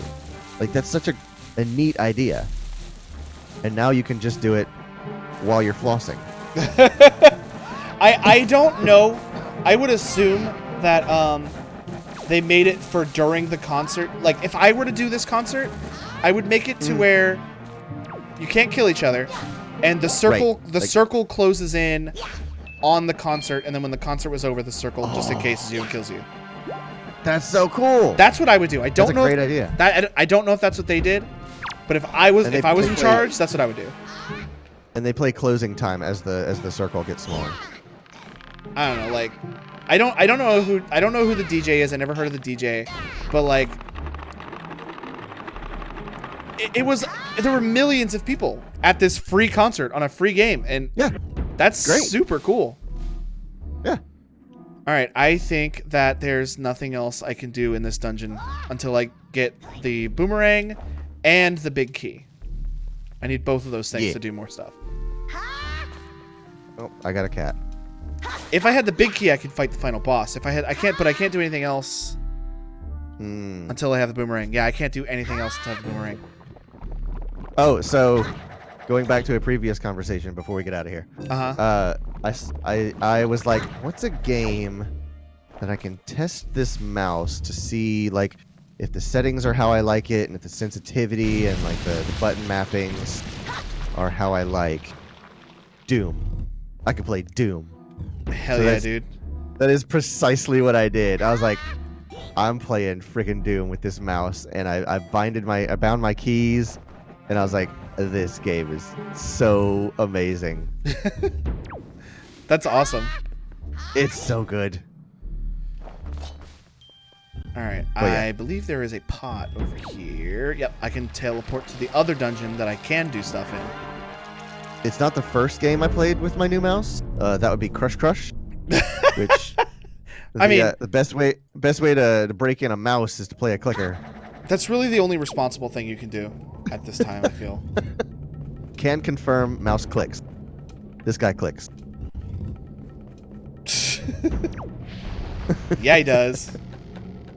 Oh, Quentin said, I see i5 systems going for over 1,000. Yeah. Well, those are pre-built, and you're always going to see an overhead on those because, like, they gotta pay for the inventory, they gotta pay the guy that built it, they gotta pay for the advertising and the marketing and shipping and all that kind of stuff. Yeah, that makes sense to me. There was a while there when like GPU prices were ruined. Oh, those are used? Oh, never mind then. Do I not have? Oh, I don't. No excuse for that. What caused me to be able to do this? The grappling. There was a time where you could actually save money on a graphics card by buying a pre-built system because they could get MSRP pricing on their graphics cards, and those, like, a brand new item is locked in, like they can't gouge you on the price of it. So like the price of a 1080 was $1,200 or like $1,700, or you could buy a pre-built system with the same 1080 in it for like $1,700, and then you just like pull the card and sell the other parts and make a little bit of money back. It was ruined. Pricing was ruined. I better see an Amazon review saying it's good for Crush. Do what you want. 4 out of 5 stars. This guy clicked.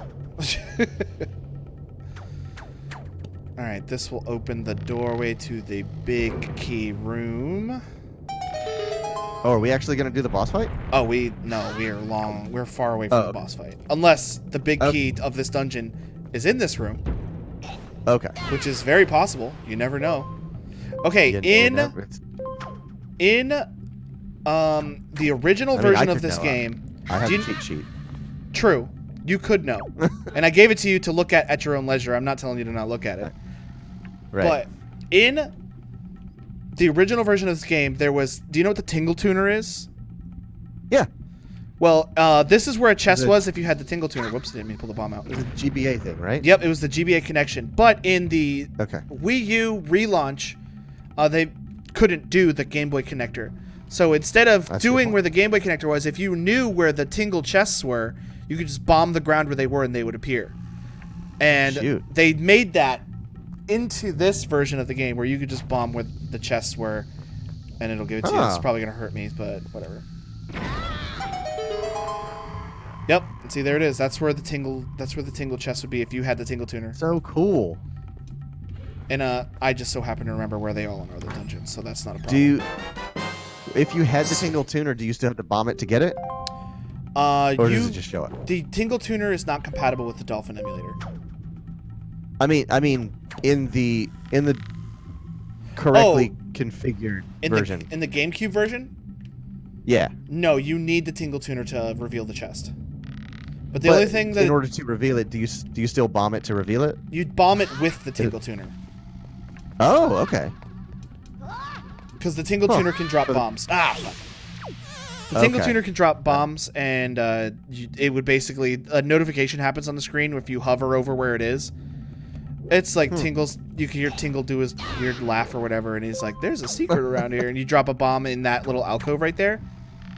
All of the places where Tingle's chests are like, weirdly... Looks like there's something should be there, and it's kind of out of the way enough to where it's like, why did I come here if there's nothing here? Yep. So just like a random dead end. Yeah, so like all of the places where the tingle chests are always going to be like that. Gotcha. So, but I remember where they are, so it's not going to be a big problem. I told the randomizer to put stuff in the tingle chests.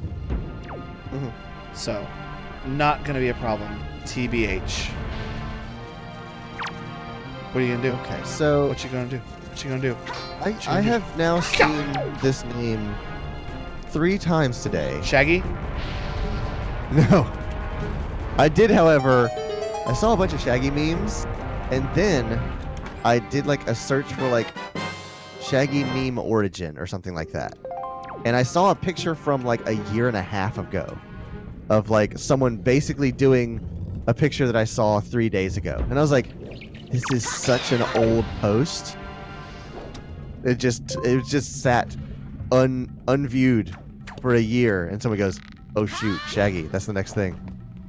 Did you hear that they petitioned the director of Mortal Kombat 11 to put Shaggy in Mortal Kombat 11?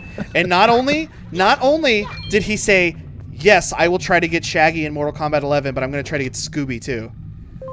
Oh, are you talking about Ed Boon? The director of MK11, I don't know who it is. I think that's Ed Boon. But he's like, yeah, I will definitely try to get Shaggy in this game and Scooby.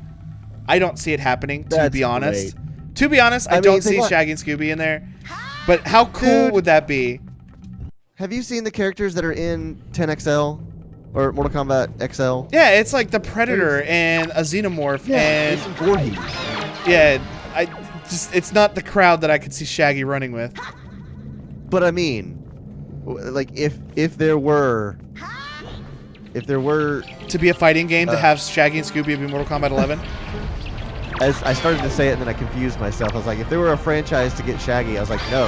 If there were a franchise to get Shaggy, it would be friggin' Fortnite. Maybe Smash.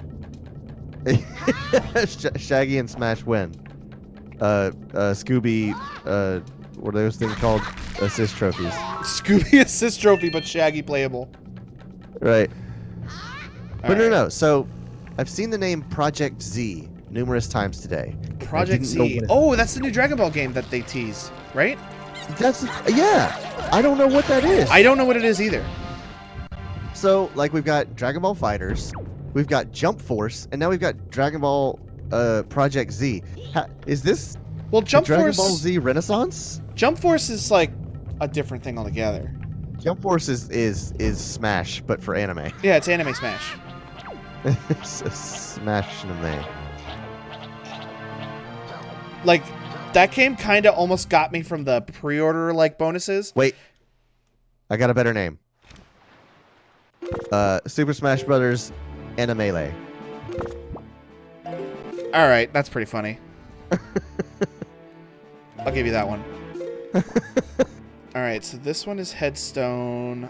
I'm gonna try to see if I can get into this dungeon. So yeah, I'm gonna watch this trailer. Okay. What the Yeah. heck? Let me know what's going on because I don't know what it's about either. It's another Dragon Ball fighting game. So this is. Oh, that is so loud! Jesus Christ. He said Doom Guy was gonna be violent. Was too violent for MK. Oh right, yeah. How? I thought MK was like, yes, more violence, please. I want to see gameplay. Stop talking.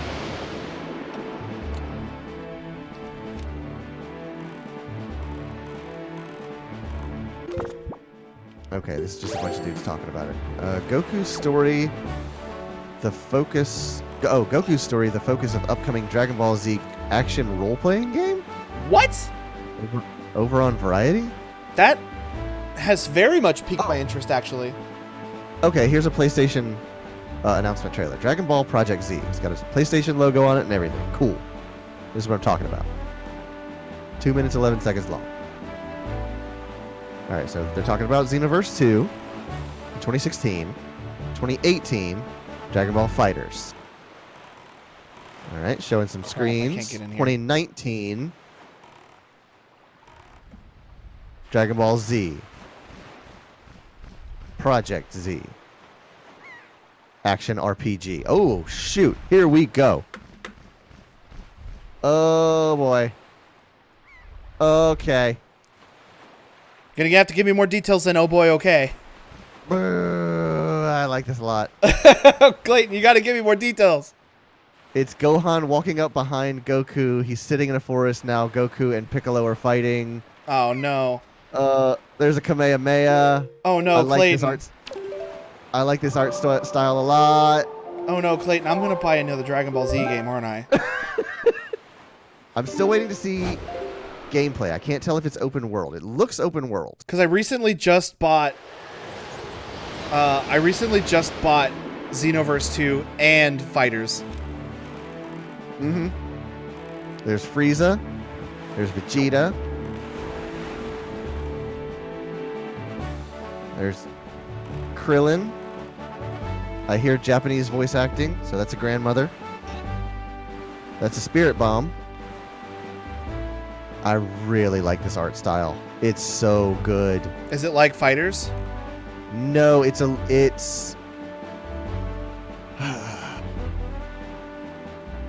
it's kind of cell shaded. Oh my god, this is an open world game. This is an open world game. Oh no. He is walking around Capsule Corp. Oh no, Clayton, I'm buying another Dragon Ball Z game. Oh my god. I'm putting this link in the chat. Hold on. How do I share? Copy. Thank you.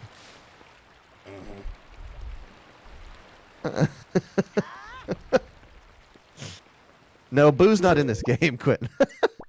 Oh, why As far not? as I can tell. I like Boo. I mean, he may be, but the most I saw was Frieza, so they may be doing just the Frieza saga. Is there a mailbox on this island? I don't see But one. yeah,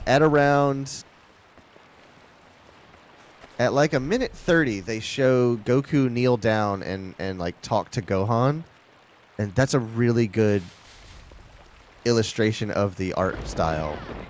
There is a little bit of cell shading around the silhouette, but it's not like Beautiful Joe or anything like that. You can see like the muscle lines in Goku's arms. You can see the wrinkles in his clothes, but he's still in 3D, so it's a really good look. Like Jump Force takes it a little too far. It almost looks like claymation. I don't like Jump the way, honestly, the way Jump Force looks. It's a look, but it's not the look that I want. Everything looks like dry ceramic almost. Yeah, Whereas- it's like too shiny. Yeah, this is a cartoony game. Like it looks similar to Wind Waker. This has like the gleams on skin and eyes and stuff like that. So it looks kind of cartoony, and their teeth are shiny.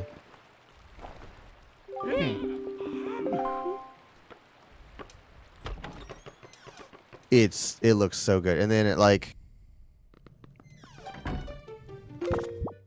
Well, everybody knows that I'm already 50. playing the best Dragon Ball game there is, so. But yeah, like a minute 50, you just see him walking around a town. And did you ever play the open world Naruto game? No, I never played any Naruto games. I haven't played any of like the Ultimate Battle, whatever it is. But like there was an open world Naruto adventure game that I don't know anything about Naruto, but it was pretty fun to just run around as Naruto. Did you do the Naruto run? It's important that you I did. think so, yeah. I'm pretty sure he did. Good. I'm almost certain. Like, how else would he run? How else do you run? There's only one way to run. The Naruto way. Yeah. The most important meal of the day, serving it up Naruto way. I'm collecting all these rupees and I have a full wallet. Yeah, all for naught. I might buy my first Dragon Ball game, lol. It looks good, man. I'll be honest, if it stops at the Frieza saga, I'll be a little let down because there are like that's the most compelling saga. Like They always watching seem the to Frieza saga. They always seem to stop at the Cell saga whenever they make stuff. Yeah.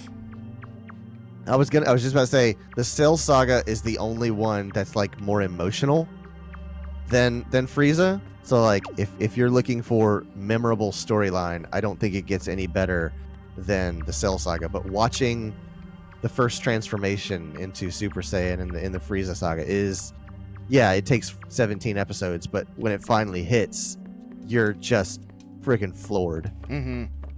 When you're 13 years old or 16 years old and you're watching anime and you don't know what anime is. That was me, by the way. What was you? I didn't know what anime was. Oh yeah, when I first watched Dragon Ball, I didn't know what anime was. I was just like, this looks different than every cartoon I've ever seen. This cartoon is about to make me cry because this man is so strong.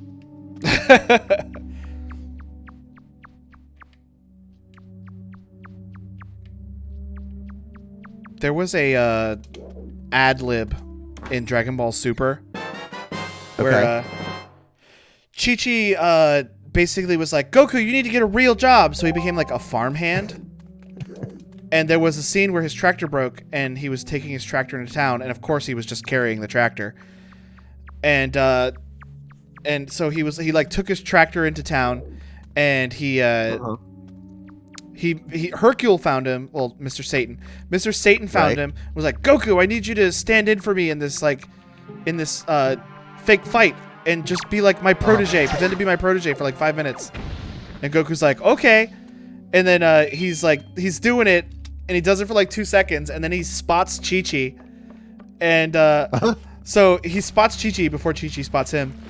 And he's like, oh god, it's Chi-Chi. And he lets the dude hit him. Or no, he tells Hercule to hit him as hard as he can. And then Hercule hits him, and he flies backwards. And he's like, oh! And he flies over a building, and then he flies back. He's like, I forgot my tractor. And he grabs the tractor and flies back off. And that was ad-libbed, and I was like, this is beautiful. That's good. Speaking of DBZ, not that it's really at all related, but I just found out that the Super Best Friends broke up. Oh, yeah, they broke up a little bit ago. I didn't realize that. Do it. That makes me sad. Yeah. It's kind of sad. What do I do now? I just remember listening to the Super Best Friend cast, and first off, it's 3 hours long. Am I stuck on a in good this hole? day? Like, on a light day, it's 3 hours long. Oh, no, there's a sneaky secret hole. But I had the same problem starting to listen to Super Best Friend cast as I did listening to Beyond with Greg Miller and Colin Moriarty. Mm-hmm. They talk so fast. Greg and Colin, when they did Beyond, they had so many inside jokes and so many like known like story beats of their podcast. They would race through them because that was the expected thing. Like, we do this every week, so you know what's coming next, so we don't have to explain what it is. And they would just talk so fast. But it's not very friendly to new listeners. Yeah, but like if you listen to it for 3 or 4 episodes, you just like, oh, I get what they're doing. Okay, I see. I'm on board now. Oh, okay. So then it's not like turning people away. It takes a second to get used to it. None of these chests had anything in them. And as you listen to it more, you start to realize like, oh, this isn't really that fast. There's just a lot of things going on. And once you like learn it's like learning the vocabulary of the podcast. But it was the same thing with Super Best Friends. But there's 4 of them, and they all talk so fast, and they all use like code names for everything. And I had no idea. When I started listening to that podcast, I had no idea what JoJo's Bizarre Adventure was. And they would say, like, they would talk about JoJo, and I was like, who is JoJo? I don't know what this is. And they would talk about all the characters in JoJo, and I had no idea who they were. I was so lost for like a month and a half. I was determined to figure out what the F they were talking about. I remember I saw them because I was checking out Machinima a little bit because there was a show on there I liked called Freeman's Mind, where it's basically a guy playing Half-Life 1, but he was like narrating what Gordon Freeman was thinking in his head the whole time, and he was just going on and on and on and on, and it was funny because it wasn't just like boring talk, and like he would go through puzzles that it's like, oh, I need to like jump over here and then go up here and do this and do that and do this, but he would like do the sensible thing. Where, okay, so there's 2 platforms. I'm going to do a visual on the screen. There's 2 platforms. All right. And then there's a ground underneath the 2 platforms. And in the game, in between the 2 platforms, is 2 smashing pistons. And what you're supposed to do is jump between the pistons to get to the other side. But while he was doing Freeman's Mind, he just absent-mindedly got down onto the 2nd floor, walked across, and then did like a grunting sound as he climbed up onto the other platform and moved on. Like he completely... And it was genius. It was genius. Like, this is what you would do if you were in the situation. You would hop down and then climb up on the other. You'd hop down and climb up on the other side. And he would do stuff like that for all like the puzzles. He'd do the like sensible real life thing you're supposed to do. But I was watching. That was the show I watched on Machinima, and Super Best Friends I think was just starting. And I don't know who it was from Super Best Friends, but it was just like 2 guys playing co-op. And it was like a gag where one of them was like trying to play for real and one of them was playing like dumb. And the dumb one would just get yelled at. I think if it were just the 2 of them, it was probably Matt and Pat. But not to be confused with Matthew Patrick. Or Patrick Matthews. But that might have been before Wooly got put on there. But like that was like I only watched a few episodes of it. And then the next thing I heard about him was like, I think it was Matt and Wooly were at the Game Grumps office and they did some stuff with the Game Grumps. Okay. And then the next thing I heard is they were breaking up. And I'm like, oh, that's sad. Yeah, I mean, it made sense because I think they were supposed to be at RTX. And I was kind of upset that they weren't there. Because I was just like, I don't listen to you guys as much anymore. But there was a time when I listened to you almost out of frustration trying to figure out what the F you were talking about. I would listen to a 3-hour podcast, probably collectively for about 6 hours, because I had to rewind it and listen to things.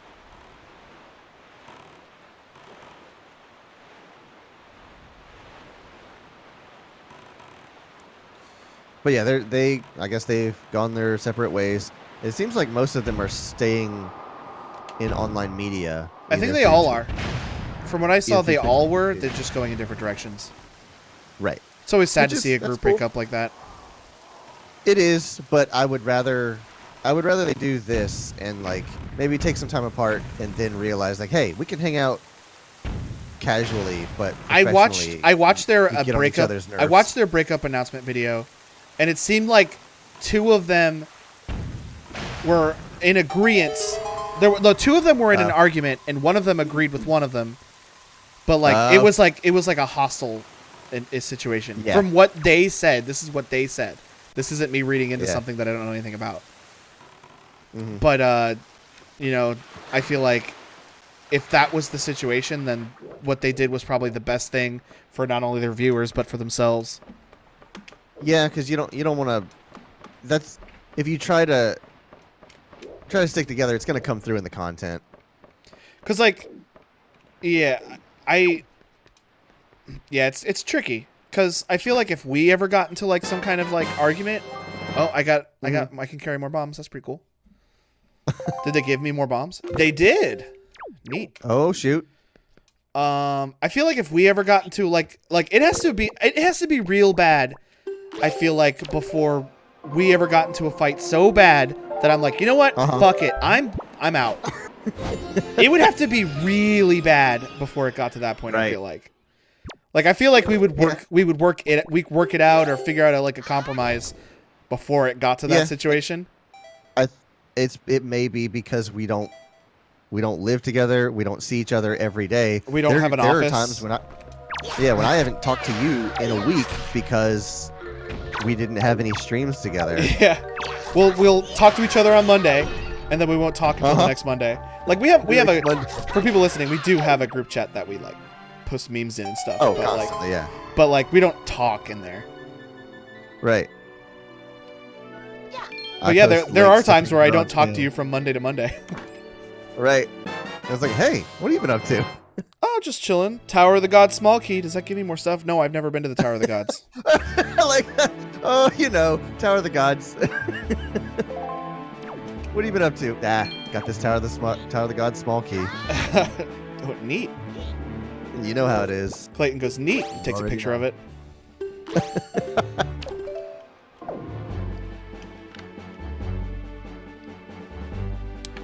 Thank you, Quentin, for the Discord link. Oh, yeah. Where we can talk to each other. Right. Speaking of groups, and this is actually kind of old news, like months old news, but did you see that Normal Boots has gotten back together in a sense?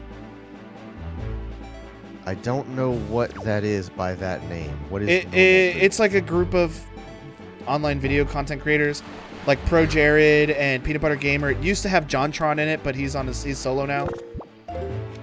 The only person of those that I know is Pro Jared. It's also like Gerard, the completionist. Yeah. I think Shane Gillum is in there. He's the guy who does the Did You Know Gaming. Okay. I know that name. But like they've always been like, the way they always did their group is like, yeah, we're all Normal Boots, but like in a sense that like they just know each other. They never did like a collab. Master collab. Yeah, they didn't have like a collab channel. But they started doing a new show called Madness where they will discuss, and it's all subjective. Everything in this discussion is subjective. But they discuss what their favorite whatever of whatever genre. Like right now they're doing best GameCube games. And they just sit down and have a discussion about what's the best GameCube game. And they do it like tournament style matchups. Like I can end that conversation real quick. Eternal Darkness. No, Paper Mario Thousand Year Door. And RE4. Incorrect. But they just did one where it was Paper Mario and the Thousand Year Door versus Animal Crossing, and it was so funny because like it was 4 of them, and they were like, no, it's Paper Mario. Paper Mario's better. And one guy, his name is Austin Hargrove, the Peanut Butter Gamer, where he's like, no, it's Animal Crossing, and they were like, no, it's not, and he's like, yes, it is. And he got so worked up about it. It was pretty funny, but like, it's Undertale. But they always Undertale. It's not on the GameCube, dummy. But it's funny because like they all still have their own individual channels where they all do their own individual content, but now they have the Normal Boots channel where they're doing like collab stuff on, which I think is pretty cool. Okay. Yeah. This whole section was useless. Didn't have anything on it. Useless. Am I gonna have to fight some big octos to get a boomerang? Ugh. What can I do now? What's a girl to do? I can go check out what Beetle has. Of course, I can't do anything until I have a larger wallet, but I can look and see. Are you talking about Beetle? I'm talking about Beetle. Oh, I can get a catch. Beetle the Bard? No, Beetle the salesman. Oh. Beetle the Barter. Yes. Dude, the Goku's face when he has something captured in a bottle is like so Goku. He's like, he's like, okay. Beetle has wares if you have coin. All right, I am going to go. Where is this close to? I need to get my boat and find out. I can go. Oh, is there anything at Great Fish Island I can do? Great Fish, Great Fish. There's a hidden chest there. All right, so I'm going to go to Great Fish and do the hidden chest, and I'm going to sail down. Is it the island of Islet of Steel? No, it's not the Islet of Steel. It's not Five Eye. It's not this one. Where is it? I was just looking at it. Oh, it's north. Okay, I sail north to Rockspire Islet. Isle. Okay, that's the plan. I have a plan for what I'm gonna look for stuff. For shizzle, my izzle. It's actually their word. You can't say that. Huh? Oh, I forgot you were not on the same mic as because I got close to the mic and I was like, you actually can't say that. That's their word. Yeah. You can say island. Oh, okay. All right. Got it. Is that okay? Is it okay if you say island instead? It was a song. I was just saying what was in the song.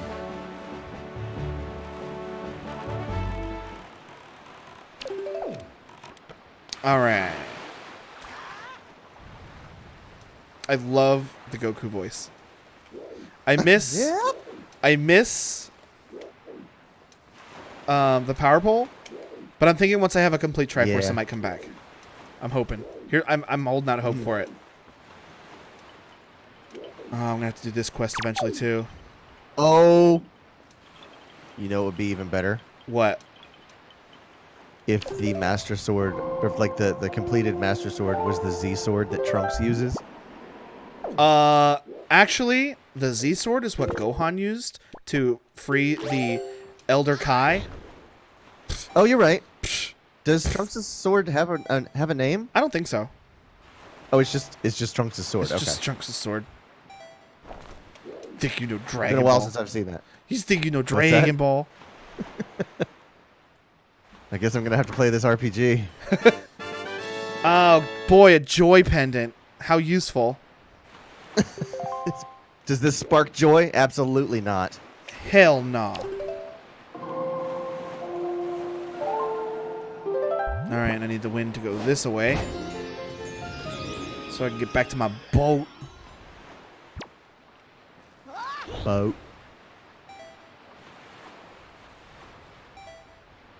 Remember that scene in shit. What's that movie Almost called? certainly not. Oh my god. I can't The not Rock. know the name. I cannot know the name of this movie. The Rock. No. $1 Million Baby. No. Get Shorty. You're not gonna guess it. There's no way you're gonna guess it. It's not that you haven't seen it. It's just you're not gonna guess that. That's what I'm thinking. That's what I'm thinking of. Something Aces. Shooting Aces. No, Whatever that game is. no, incorrect. Wanted. God, why can't I remember this movie? This is unacceptable. Mr. and Mrs. Smith. This is unacceptable that I cannot remember the name of this movie. Toy Story. Speed Racer. No. What about Bob? No. Oh. Harry and the Hendersons. What is this movie called? What happens in this movie? I don't want to explain it because I want to remember.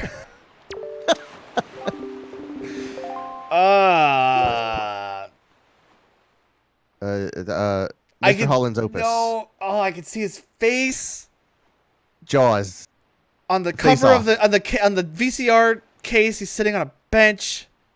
Mortal Kombat Annihilation. Yep, Forrest that's Gump. it. Forrest Gump. Okay. I kept wanting to say Donald Trump, and I knew that wasn't right. Forrest Gump. Okay, so you know that scene in Forrest Gump whenever he's sailing his steamboat and he sees Lieutenant Dan on the shore, and he, instead of like stopping the boat like a civilized damn human being, he jumps off and the boat crashes into the pier. Yep. I don't remember why I brought that up. Something It's a little so good. a little thing came up, and it's this thing. All right. So this isn't Beetle, is it? This is not Beetle. This is a Goron for the Okay. the trading quest. Okay. I was like, I see you buying something, but that's not Beetle. Yes, you sail a motorized boat, Logan. What? What's he talking about? Oh, he says because you don't sail a motorized boat. It's a sailboat. It probably Listen, has, Quentin, I don't need your sass right now, okay? it's probably like a trolling motor at How about most. this? How about this, Quentin? How about some of this? Huh? Yeah, take that. Got him. Oh, I just sailed past two gunboats that 100% would have killed me because I'm looking over here. I'm hurt. I did find out just recently that I have a Elgato Stream Deck. Uh-huh. I didn't. You found out I you didn't had one? realize that. Wow. No, I did. When did I get this? Look at this thing. He has the boomerang. You Oh, nicely done. fuck. So now 900 with the rupees? stream- Oh my god. I gotta find the bigger wallet. with the Stream Deck, you can tie it into voice mod. You can tie it into vMix. There's a bunch of different platforms it'll tie into, but voice mod's probably the coolest because it is a voice box. Is that the thing A voice Brandon changer. uses? I don't know if it's the same one, but it's similar.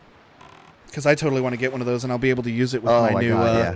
my new fancy keyboard with all the buttons on it. Uh-huh. My keyboard has buttons. Over 100 to be exact. I can do over 27 macros. I have the power of God and macros on my side. Boom. Ah, missed. Yeah, okay, got it. What am I supposed to do here? The western lookout platform, destroy the cannons. Eastern lookout platform, destroy the cannons. Center lookout platform is nothing. Let me guess. Destroy the cannons. Oh. No, I think the two cannons will spawn in the center platform. Or no, I think they'll spawn... I don't know. I have to go over there and find out. I think if I destroy the cannons on the east lookout platform, a chest will spawn there. And the same thing on the other one. But there's no ladder up. I have to go to the center lookout platform and Deku Leaf over to it. Yeah. I was going to say sail over to it, but not in this game. Yeah, I was about to say that too. Glide over to it. Yeah. Sidle over to it. Uh-oh.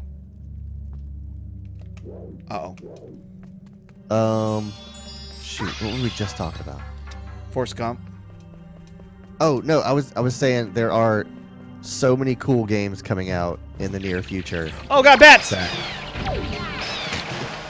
That was actually kind of scary what just happened. oh yeah. That's almost a jump scare. If I was a 12-year-old and played this for the first time and saw that, I'd have been like, oh my god, I'm going to die! I would have peed a little. Hold on. Door. Well, while you're prepping the thing you're going to say next, Yeah. when Ashley was here, she kept saying that my house was a murder house because I live in the woods, I guess, and that automatically makes it a murder house. And I was like, why is it so scary? She's like, cause I look in the woods and I think Slender Man's gonna come out and like eat me. And so I was like, all right, well, here, check this out. And I went out the door and I was standing out there and I'm like, oh my god, it's Slender Man! Oh, and he's giving me weed! Oh, and he's got a Nintendo 64 and we're playing Mario Kart! Oh, thanks, Slender Man! The And best then- Mario Kart. And then we had oh great, Maggie's letter. Actually, that will give me something. So like the joke of the time they were over here was that Slender Man is just like a stoner who just wants to play Mario Kart and smoke weed all the time. It's pretty good. But no, like Sekiro, Shadows Die Twice. I want to play that real bad. Ghost of Tsushima, which I think might be a PlayStation exclusive. I at least want to see what that is, because it looks like it kind of reminds me of a game called Kengo that I used to play, which was a samurai sword fighting game. No, that's actually Rue's mom from Winnie the Pooh. What? You said Kengo, and Rue's Kenga. mom from Winnie the Pooh's Kenga. Kenga. Got it. Kenga and Rue. Whoops. Right. Instead of pulling out my cannon, I jumped off the boat. Jump off your boat, you're gonna have a bad time. But yeah, Kengo, there were like 2 or 3 games, and I played one of them, and it's a really cool sword fighting game in which almost the entire game you are playing with wooden swords to develop your skills, and then at some point you have to like go out and actually fight people with steel blades. Well, you studied the blade. I practice with wooden swords. Yeah, with kendo sticks. But you could essentially design your attacks. You could build your combos with certain moves. And so, like, if you wanted a down strike, I got a big key to the Earth Temple. and a diagonal, you could build your 3-hit combo as you wanted. So instead of like, here's your move list, you go, what are the kinds of moves that you and your play style go together?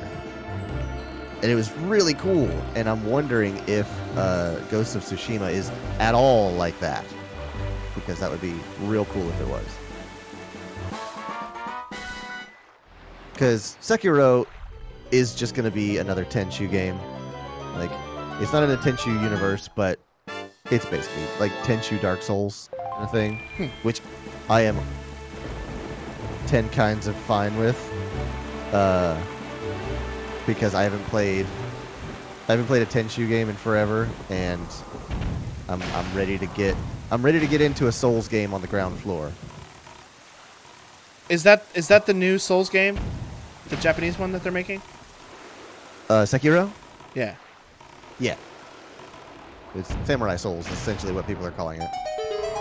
Or Samu Souls for the for you non-gaijins out there. to the layperson. for the non-Nihonjin.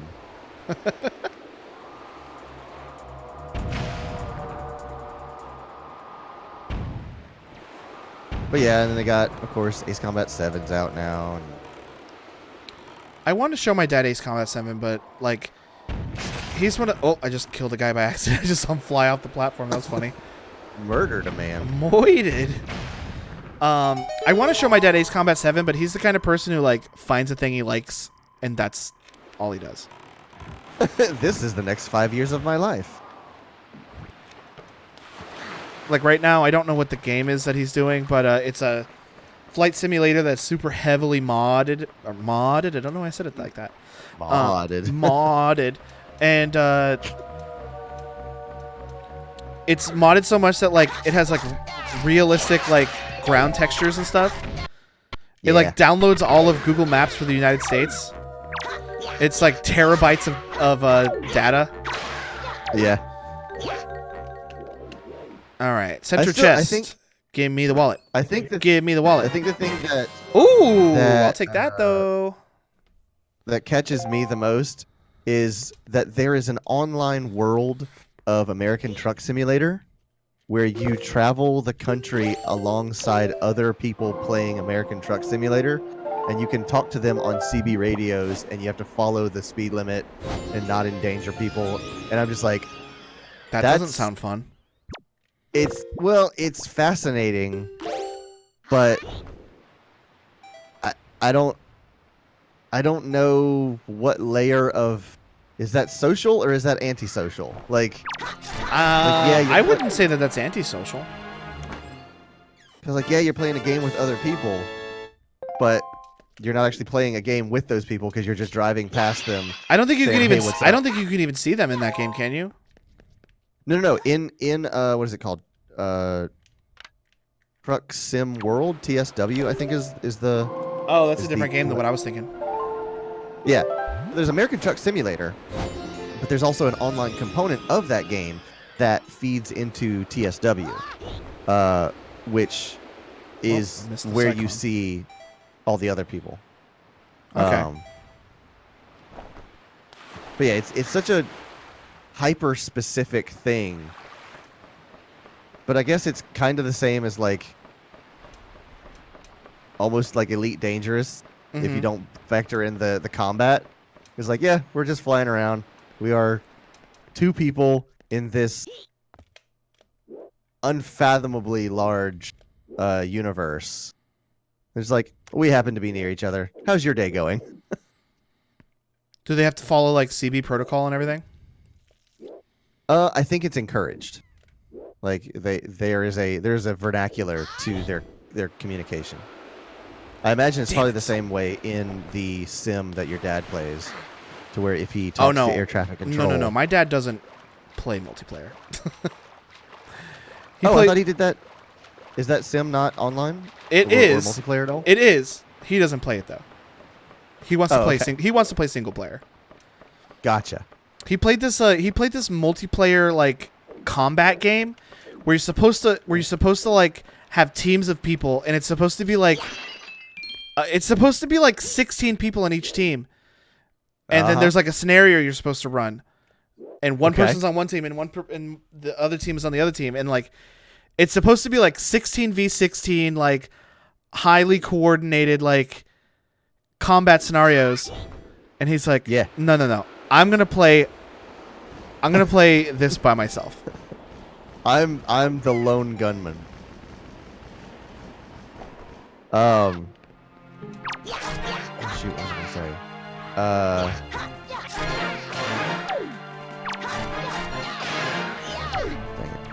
I forgot already.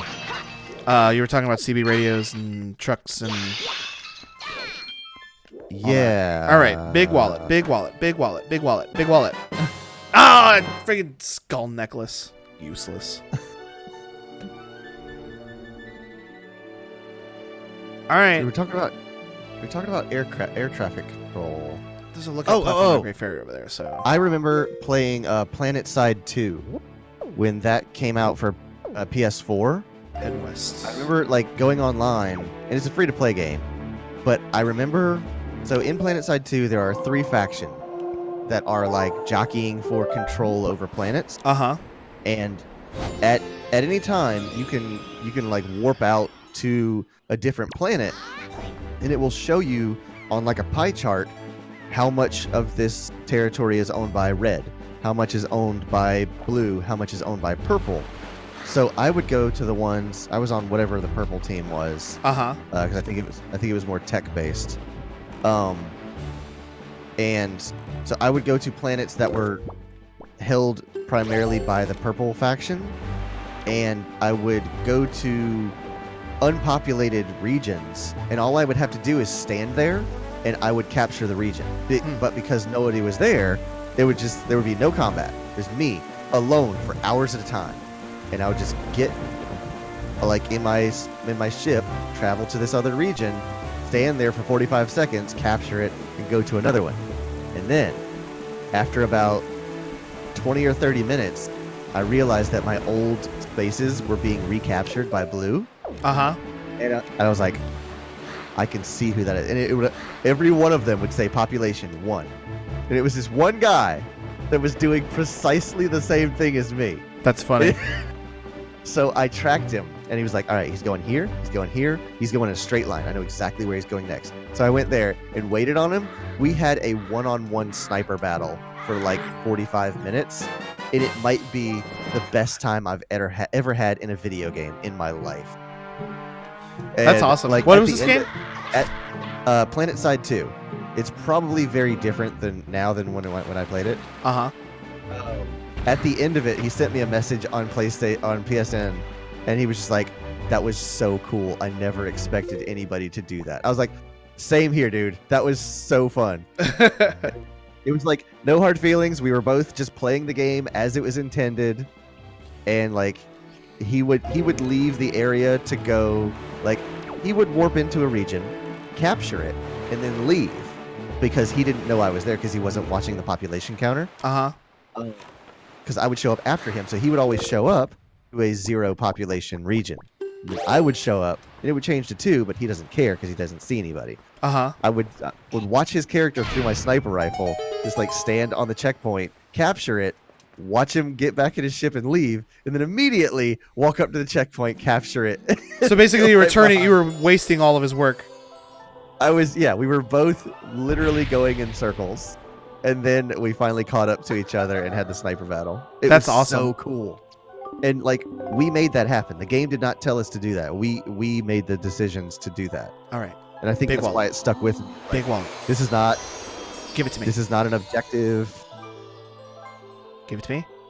What are we getting? Silver rupee for my already full small wallet. Cool. You've given me literally nothing.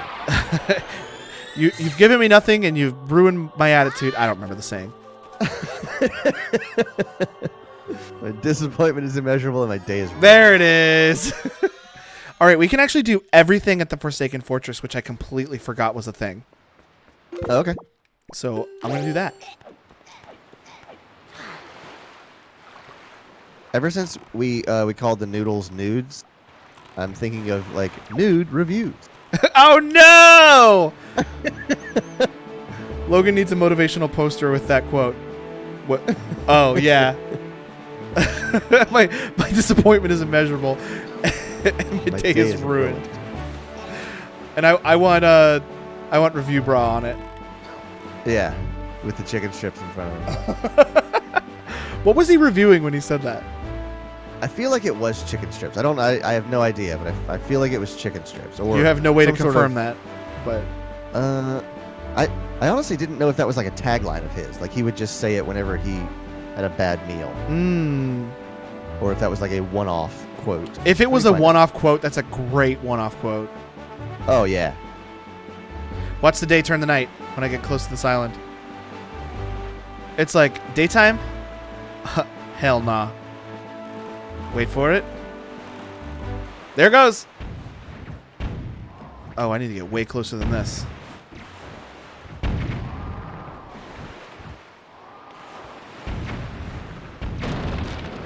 Let's see. Popeyes. Okay. It looks like it's the Popeyes cheddar biscuit butterfly shrimp. Okay. And he's sitting at a table in his backyard in his dad's suit and tie. All right, first thing we have to do is fight Phantom Ganon. I love the dedication of this kid. 1.2 million videos on this freaking video.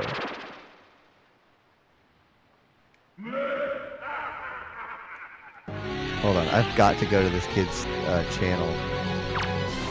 Shout out to Review Bra. We know you're watching, so. Yeah. Fan of the show.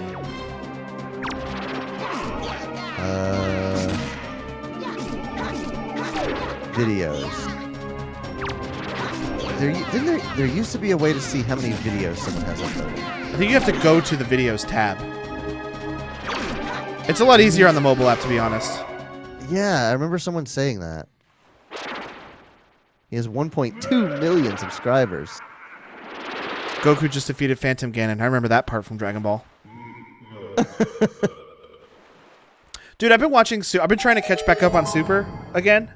And I tell you what, man, I'm really glad that I went back and watched Dragon Ball because I never saw it the first time around. So I went back I went back and watched Dragon Ball, and there are a ton of references to Dragon Ball that they barely reference Dragon Ball at all in Dragon Ball Z. Really? But Super references it a lot. So I'm really glad that I went back and watched it because it's worth it. The Nathan's Hot Dog Eating Contest Qualifier 2016 over on the Report of the Week. Mm-hmm. I wonder if I'm going to see anybody I recognize. I used to know a guy that was a competitive eater. Are there any names?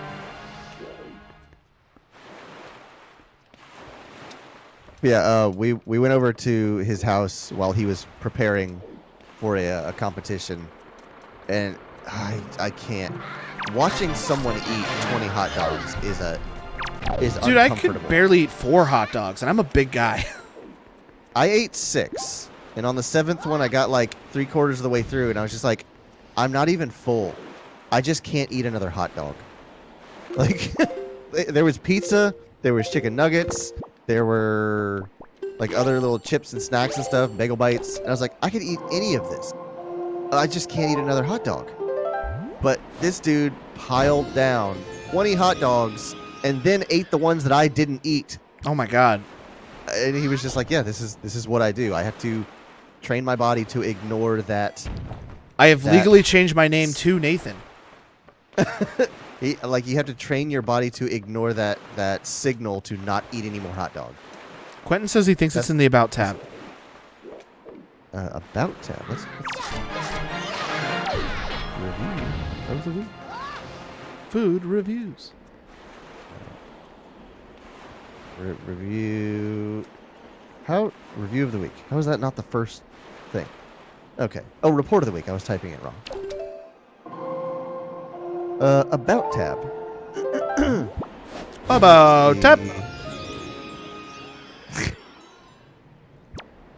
Is it on the About tab in mobile? Because I can see his total views. 99 million views on this kid. Jesus. Oh my god. Oh my god. This kid is great. His About tab starts with shortwave radio enthusiast and broadcaster who critiques comestibles, beverages, and beyond. Is it comestibles or postings. consumables? It's comestibles. All right. I don't know what a comestible is. I think it's a mistyped consumable. Beverages and beyond, with intermittent postings of random videos and talk shows on a variety of topics. I host VORW Radio International, which is a show featuring a mixture of commentary and music appreciation. And then he has his radio schedule with the frequency that he broadcasts on. So it's like Thursday, 4 p.m. EST, 7780 kilohertz. 6 p.m. EST, 9955 kilohertz. Just like...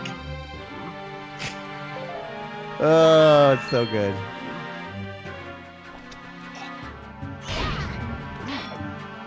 I think Review Bra's great.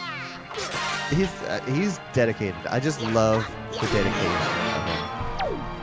of him. It's every week. Never miss it.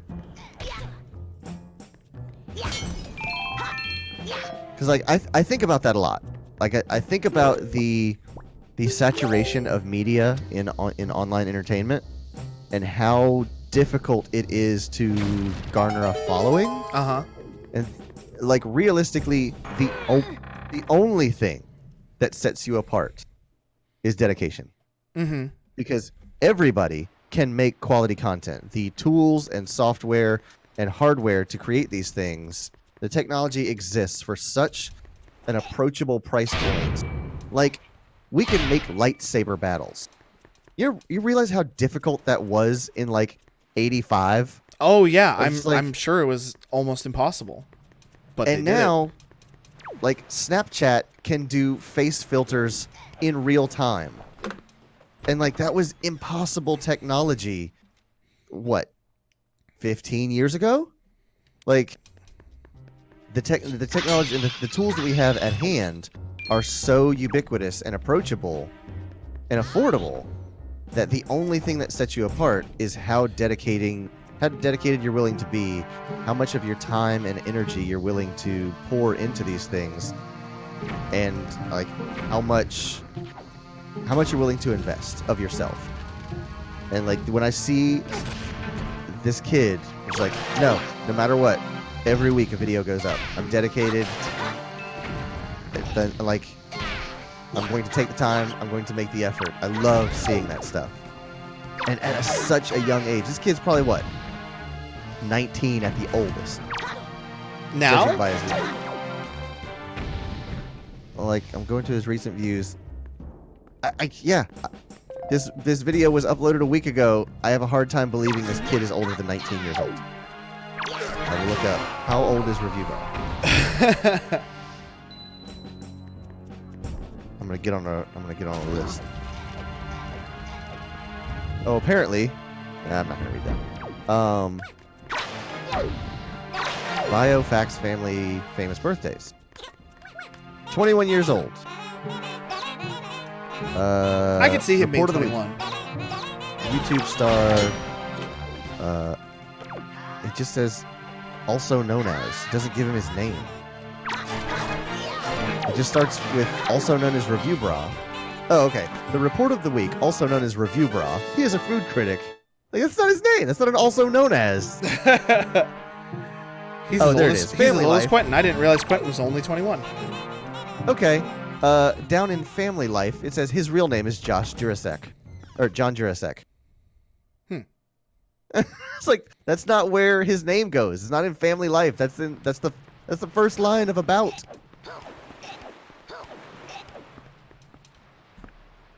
All right, let's try this again without falling down.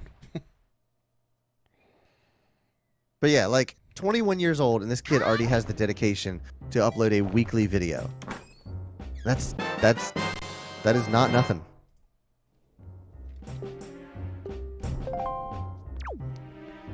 All right, there's also a chest in there, which I could have gotten earlier, but I didn't realize it.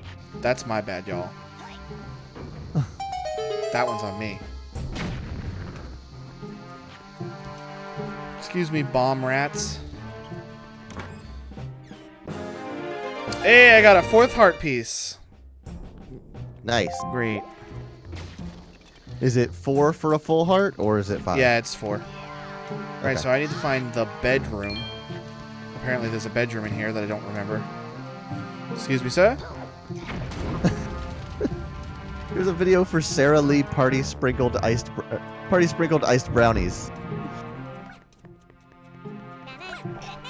It's so sterile. It's just like, here's the food I'm reviewing. Here's the review. There's no like flash to it. It's so straight faced. Great.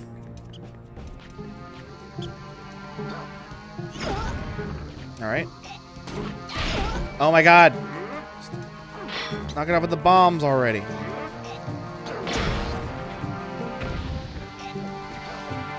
All right, I scooted past. Your heart has 4 chambers. Does that mean a cow has 16 chambers? Obviously. Oh wait, no, that's stomachs. They don't have 4 stomachs. 4 hearts. They have 4 stomachs. No, you were right. For a brief moment, I thought cows had 4 hearts. No, you were right. Their 1 heart has 16 chambers. Okay.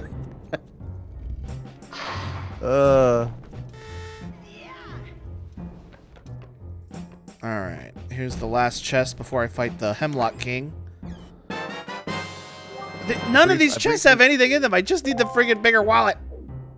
I was like, there's somebody that has 2 hearts, and I can't remember who it is. It's a The doctor. fictional character. This is Doctor, yeah. Mm-hmm.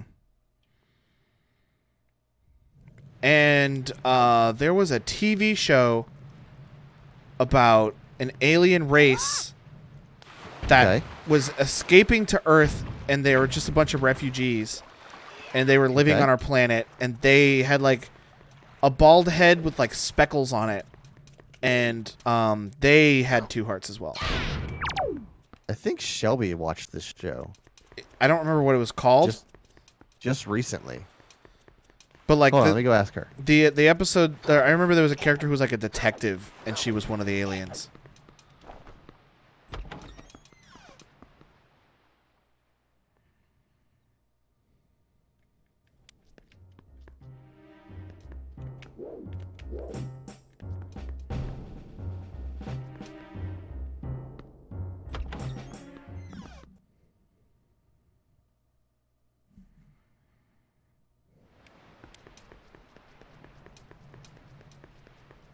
She couldn't remember. But she knew. Yeah, But she knew what you were talking about, right? If it's the one I'm thinking of, yeah, it was like they were hiding in people's houses and like ducking the military and stuff like that. I thought that they were like to the point where they were like integrating. Oh, maybe so. I didn't watch much of it. I just watched as I was like walking through the house and would see it on TV.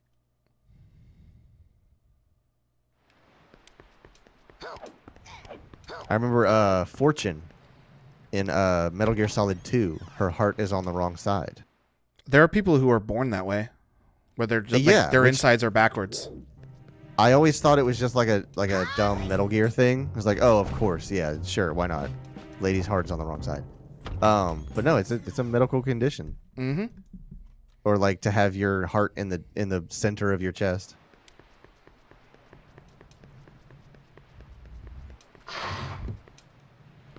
All right, I didn't realize that thing would try to attack me.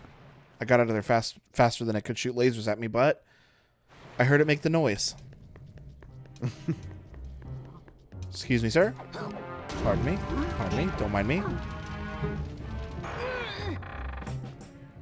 My heart has 4 chambers and a murmur. Does it really? Yeah. I don't know what I that have a means, but heart it doesn't defect. sound good. It's an abnormal heartbeat. Like my heart doesn't whistle, but it makes a noise when it pumps because I have a hole in the septum of my ventricles. It was supposed to close up, but it didn't. What do you do about that?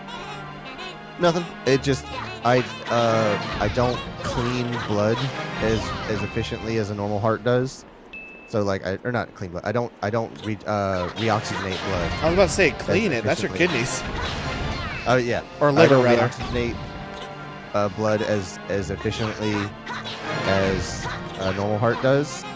So like a portion of the blood that's recirculated is still like spent. So I get kind of out of breath because I don't get as much oxygen as I could. I also have a little bit of asthma, so what's it called? Aerobics, not my strong suit. The trifecta.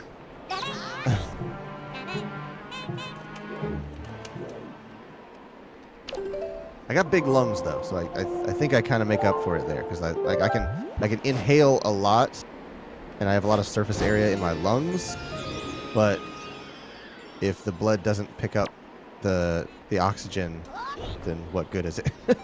I had that reminded me of when I was in high school. I had a teacher who was on the larger side, and Okay. there was this kid whose favorite joke was, "Man, I love Mrs. What's her name." I'm not gonna say her name. I love Mrs. What's her name. She has a big heart, and then he'd crack up laughing.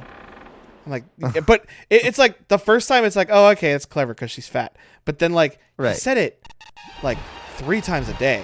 I'm like, okay, But yeah, gotta get some new material if you're gonna go on tour. what do I do? Shit, like this thing started and I wasn't ready for it. You fight the birds. Okay, I wasn't on the ramp. Right. And I Ramp can't squad. fight the bird yet. I gotta get to the top of the ramp. Excuse me, sir. And now he's dead.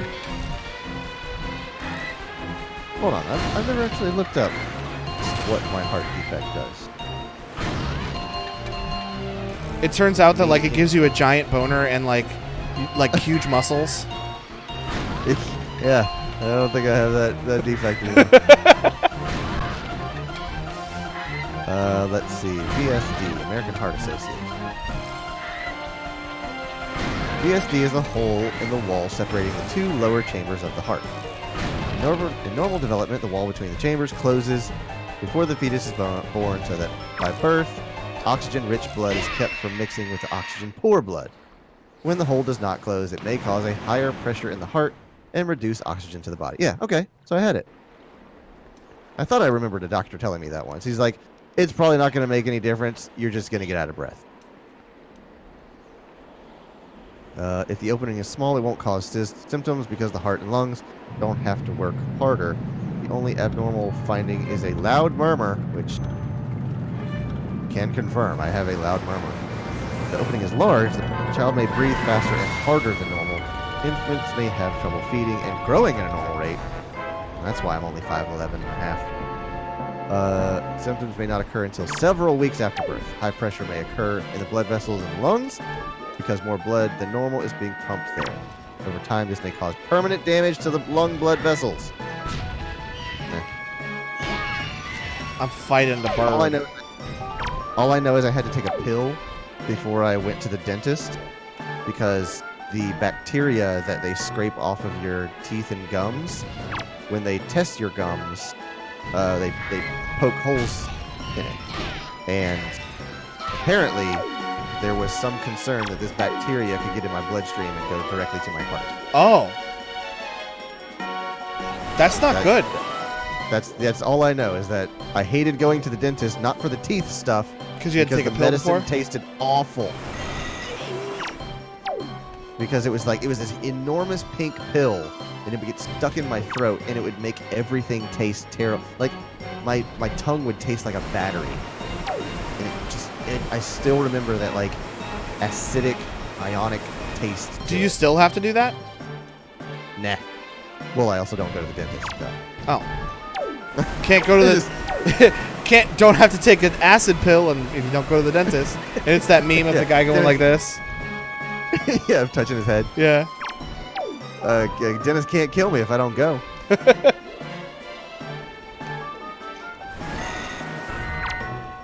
Idiot.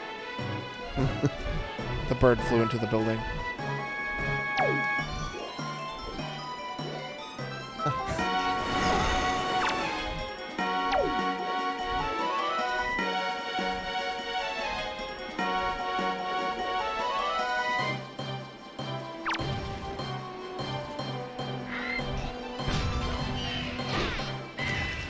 Jeez, how many times do I gotta smash this man?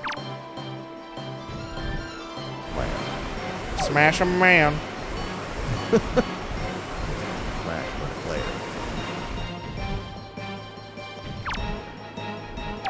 It's in the game.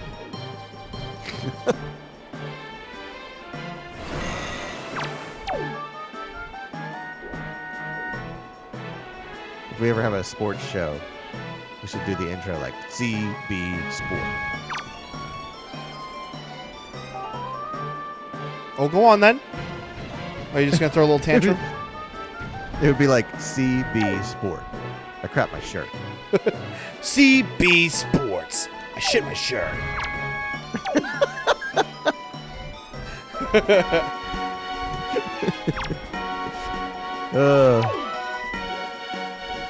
That's my advice is to everybody start your own company, if for no other reason than you can make personalized dumb jokes. I mean, you can do that without starting a company. Yeah, but at least we have a name to put on it now. True.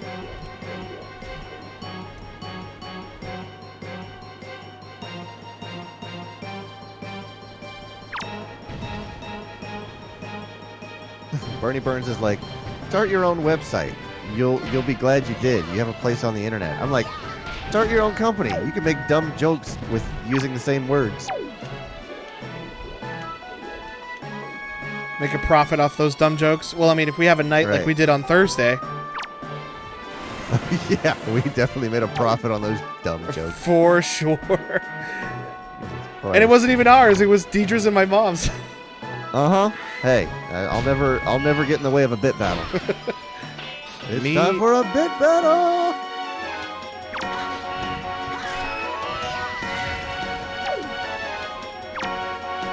Come here, you dumb, stupid moron.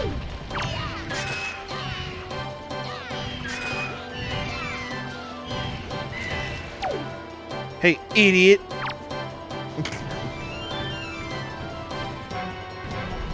Just get Amy and Deidre to go anywhere and bet on everything. Hey, if it's competitive, Deidre's like hyper competitive, and I think my mom might be a little bit too. I don't know if you noticed. I've noticed.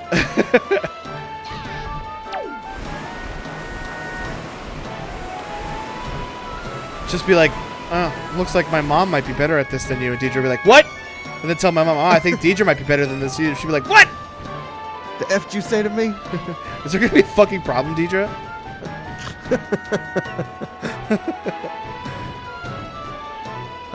Let's see. Stop throwing a little tantrum and stick your face down here so I can slash it. Hey, come here. There we go. Alright, Link. Just jump in the wrong direction. Waste all that time. Do it again. Do it again. Do it again. I'm right here. I'm right here. Do it. Hit me.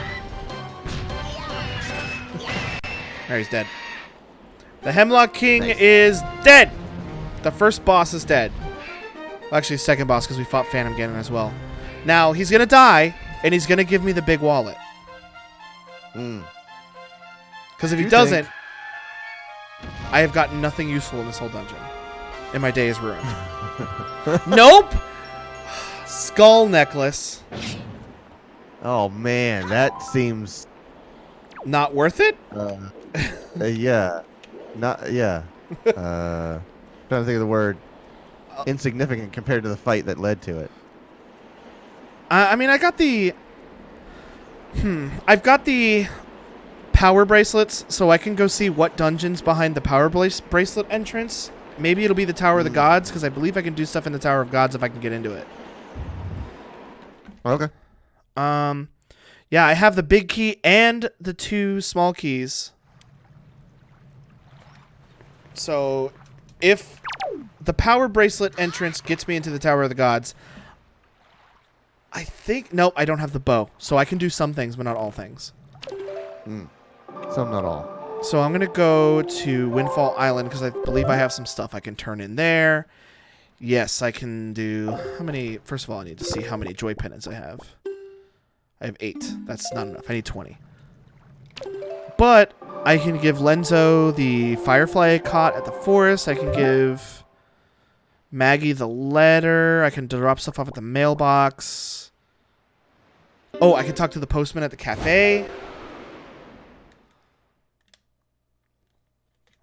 All right, I've got some stuff I can do at Windfall Island. Maybe I'll get the big wallet. Maybe. Because as soon as I get the big wallet, I can buy the boomerang. Well, not as soon, because then I have to make up 700 more rupees. But I'll be on my way to buying the boomerang, and then once I get the boomerang, I can finish for the first Forbidden Woods dungeon. What? You're just creating like a laundry list of things to do for this game. Yeah. I mean, that's kind of how randomizers are. Yeah. All right. Let's see if the postman... No, I need to activate the postman by going into this area. Postman, activate. The old man will be like, "Get out of my house!" Yep. That's what an old man sounds like. I live here. You sure do. And then I'll make it daytime too, because I don't think I can get into Lenzo's at night.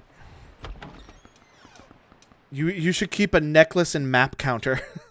I mean, there are only 5 maps. Actually 6. There's 6 maps. Nope.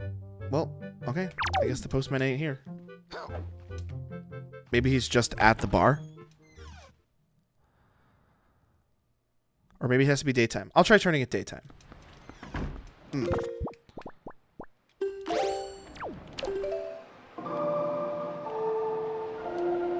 Whoops.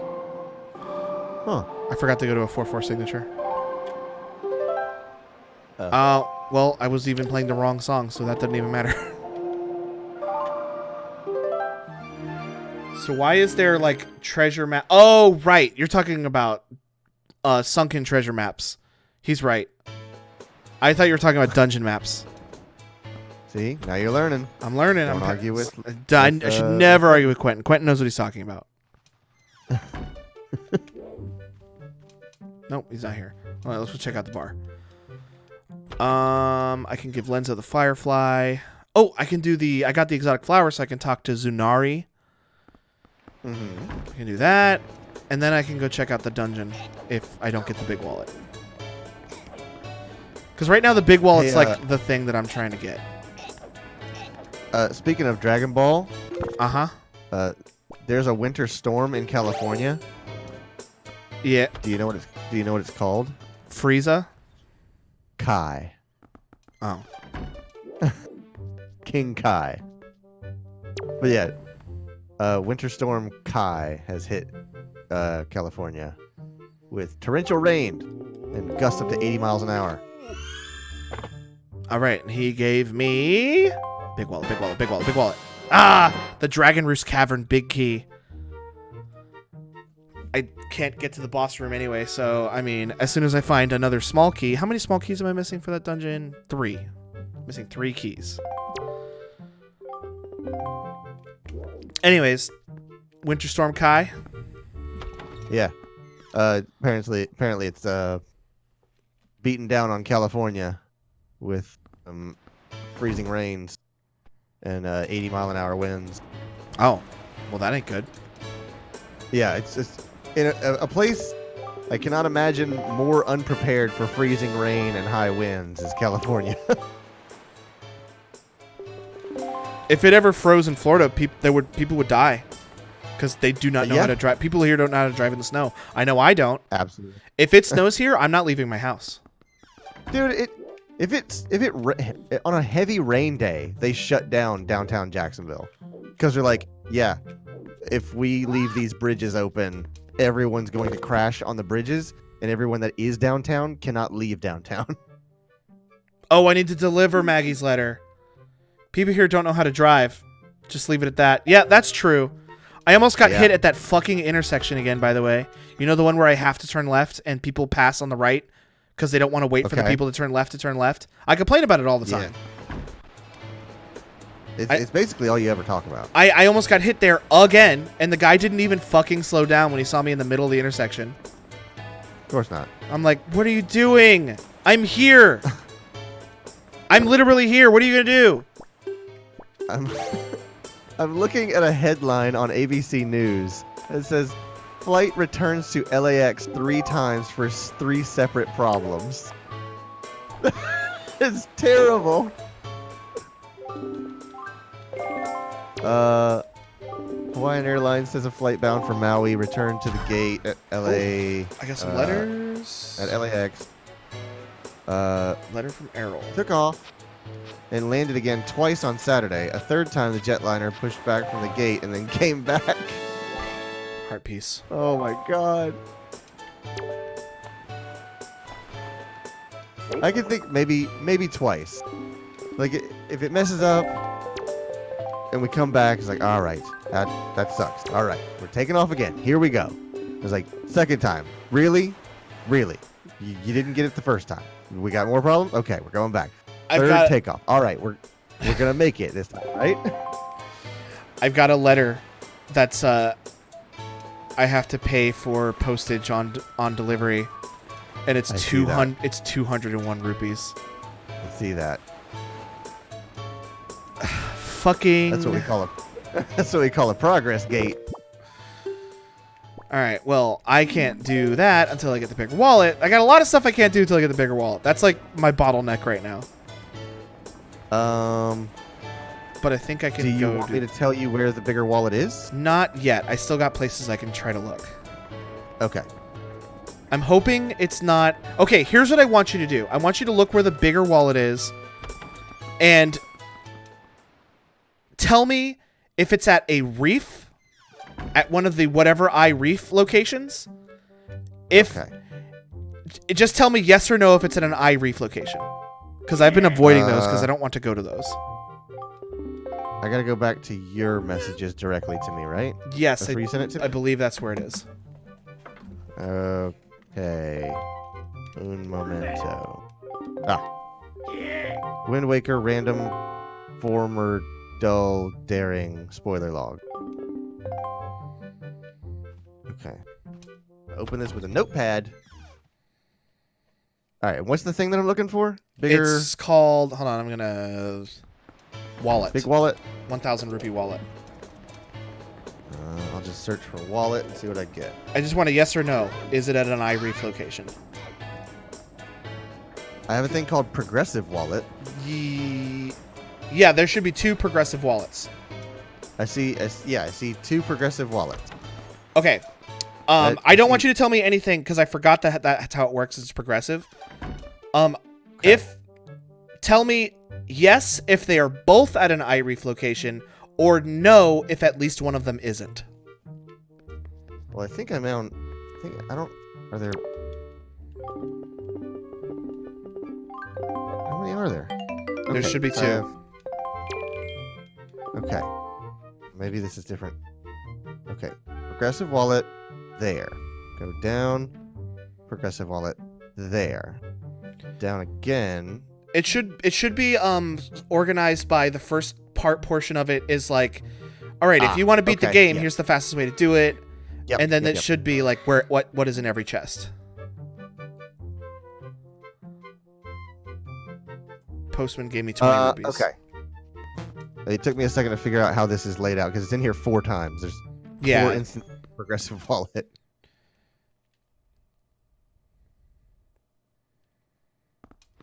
Okay, what is your question? If both progressive wallet locations are at an eye reef location, say yes. If I don't at know least what an eye reef. it'll say what island it's on, and the island portion is called 1 eye reef, 5 eye reef, 6 eye reef. Okay, so there's a thing here that something else is at called 2 eye reef. That's Yes. what you're asking. Yes. If Okay. both progressive wallet locations are at an eye reef location, say yes. Ah. If at least one of them aren't, then say no. No. Okay. Then I will keep looking. All right, this is the 201 thing. All right, so that's all I wanted to know. Oh, I need to throw some more. I need to throw some more variables into that. Yes or no. Okay. If one of them is on Outset Island, or if one of them is on Outset Island as the pit of trials or something of trials, also include that as the yes. And there's also a couple of really long quests that I just was avoiding. One of them is... Uh-huh. Can you give me the name of one that you're avoiding? One of them is the Water the Plants quest. And the other one is the Trading quest.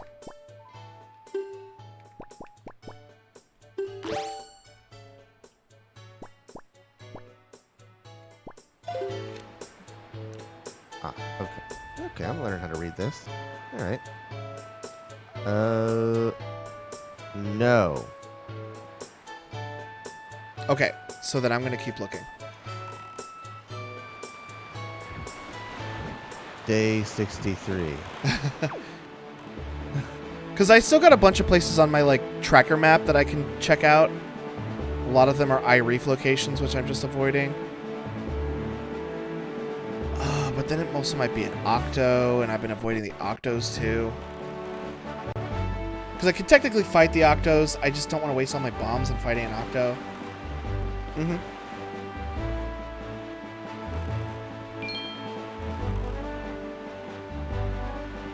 Alright, I got a couple of stuff I can do on Dragon Roost. I'll try there. I also have some fetch quest stuff that I've been avoiding. Because I need 20 of these. I need 40 of these. I need the Knight's Crest.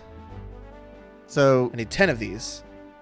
there are 2 progressive wallet upgrades. Are you just looking for one of them? Yes.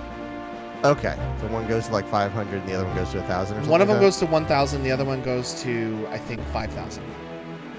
Oh, okay.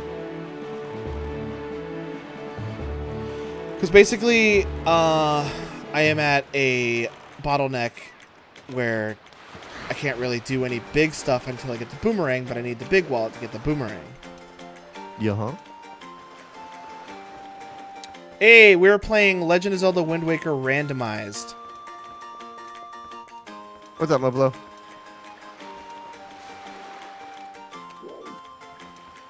I forgot that I don't have to go the hard way over here anymore. Oh yeah.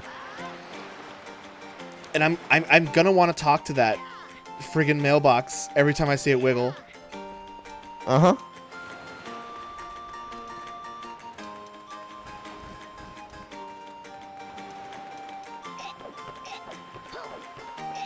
Alright, I need to... There's a drifting thing. I need to float. And we all float down here.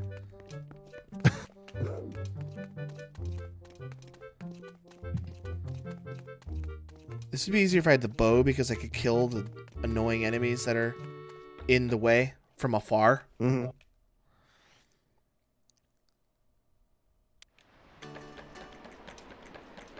Get this guy out of the way by talking to him. Alright, let's see. What's over here?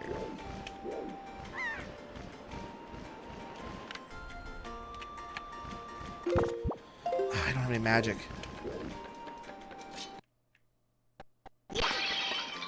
There we go. So I had like a real dilemma today. Okay. So we were coming home from running errands. Did you get And I finished was- with those errands?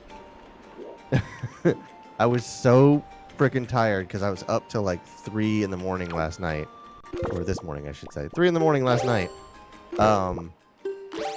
And then we had to get up super early to take the cars in, and then like lack of sleep and it still being stuck sitting in a place forever waiting for them to get done.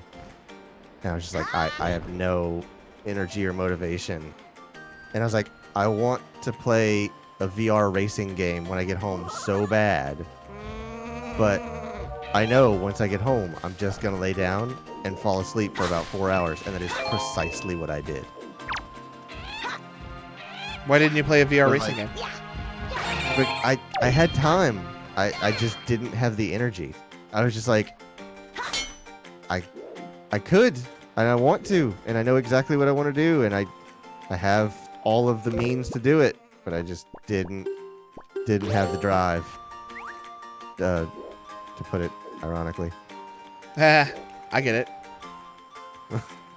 Why is that bird not coming to my bait? You can bait these bird enemies closer to you by throwing bait down. Because if they're going to be a pain in the butt and, like, not go away, you just throw bait down and they'll just keep coming at you, and then you can kill them. Of course, seagulls come and eat it before they get to you. Oh. There we go. Now he's dead. Oh, and he dropped a golden feather. I keep forgetting that I should probably do the grappling hook on those guys because it'll pull one feather off of every enemy guaranteed. Oh, right. I forgot about that. I need to do that to bokoblins, birds, those spinny monsters from the Forbidden Woods. Mm-hmm. Dark nuts. Yeah, dark nuts, which are the big night guys because I can get the Dark Nut? dark nuts. You proud of that joke? Yeah. Me Very too. proud. I'm pretty proud of it too. I'm like, that's my friend. I was there when he made that joke. It's like you said it on a stage and I'm out in the audience and I looked at the guy next to me and was like, that's my friend. Yeah.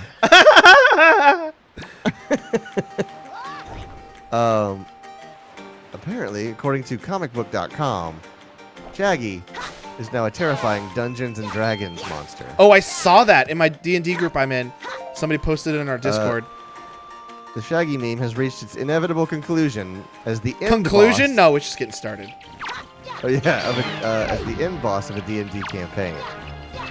Comicbook.com has been reporting on the resurgence of Shaggy Rogers, the ever-hungry owner of Scooby-Doo. What's Shaggy's Owner? real first name? Partner. Oh god, it's something Shagville. Hey, I or got the hero's bow. Chester Shagville or something like that, or Shagwood. Hold on, Shaggy's real name. The hero's bow is actually going to be very useful. Norville Rogers. Norville. That's right. Yeah. Why can't I do thought this? Oh, I don't have the hook shot. Okay. I thought in What's New Scooby-Doo when they were kids. What's New Scooby-Doo's not canon. Is it not? Oh, and you're talking about a pup named Scooby-Doo. Pup named Scooby, that's the one, yeah. Yeah, What's New Scooby-Doo? it's not canon. Where did I get that? And there is a cartoon called What's New Scooby-Doo.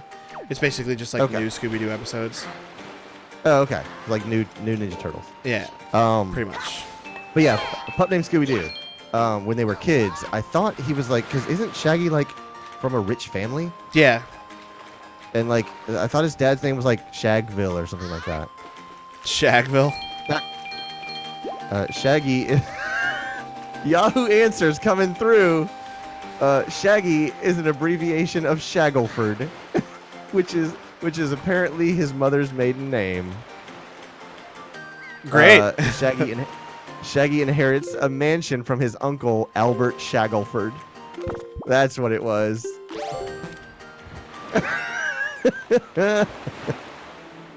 All right, I can go back to Pauper Island, and now that I have the grappling hook, I can scale that last treasure chest in there. Uh-huh. But there's also a Wizrobe Cave. I can't do anything there until I have the hook shot. I got the bow. Oh, I got the bow. I need to find where one of those. I got the bow. I'm gonna drop a bow on him. I can go find one of those cyclones and do the Silos thing. Oh, okay. But I don't know where the cyclones are. Oh, there's one north. There's one north of...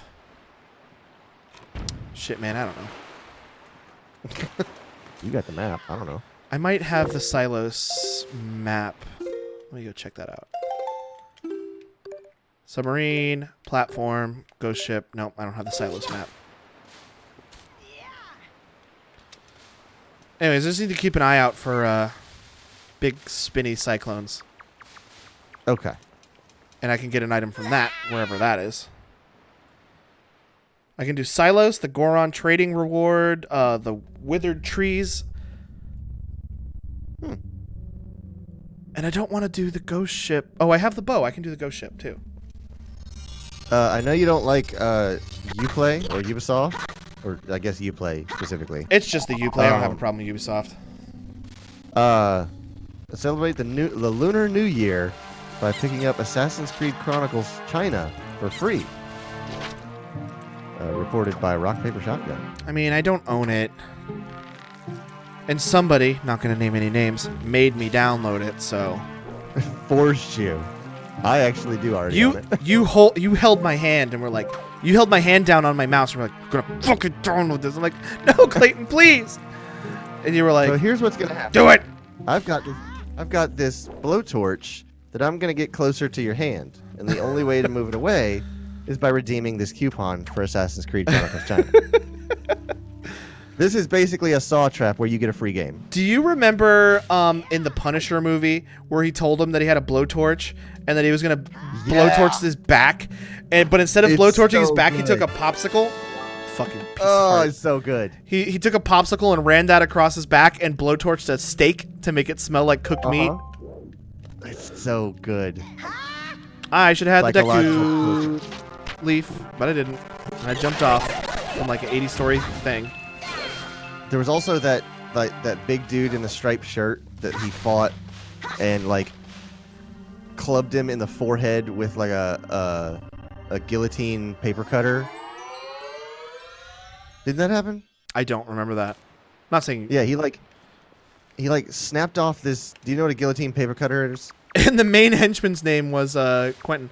Yeah, I have one at work. It's just like the big arm, the big arm that chops paper. Yeah, he like snapped off that off of the paper cutter. I think it was paper cutter, and like basically wedged it in the guy's forehead, and it still didn't kill him.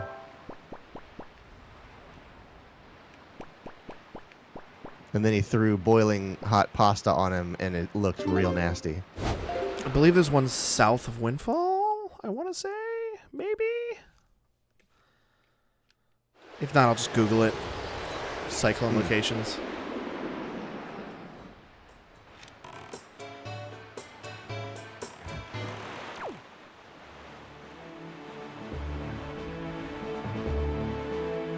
That was a pretty, like, intense movie.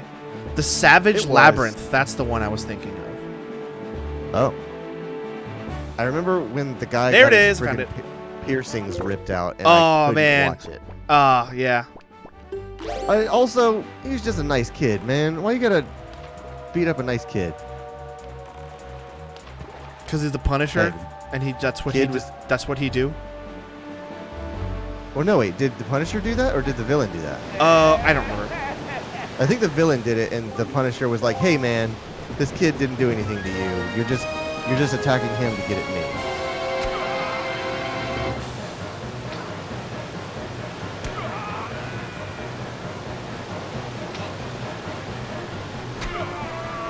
All right, there's Silos done. This wouldn't work at all because you're firing an arrow into a cyclone. Oh yeah, it would just be pulled into the cyclone. Listen, Goku can do whatever he wants, okay? Now he's gonna teach me this teleportation song I already know. And give I me believe some. It's called instant transmission. Oh, you're right. And then he'll give me something else instead. Ah, I got a 4th heart piece. Great. Thanks, Silos. Love you. He stole my Nimbus. He did. You prick. Oh yeah, he's right in it. I didn't even think of that. I'd rather have the boomerang to take out big octos, but I think I'm going to start taking out some big octos. Where am I here? There's a big octo to my Untingle Island. Alright, so west. I'm going to head west. Get back here with my Nimbus! Alright. It would be a lot easier to... Go ahead. It'd be a lot easier to spot the octos if I had the telescope, because the birds fly around wherever they spawn. Oh, yeah. And you can see them way easier with the telescope, but I don't have that. So I just gotta figure it out, I guess. Pokemon Go added some more Gen 4 Pokemon? Yeah, they just did a Palkia and Dialga like raid event stuff. Oh wow. Oh, there they are. Found them.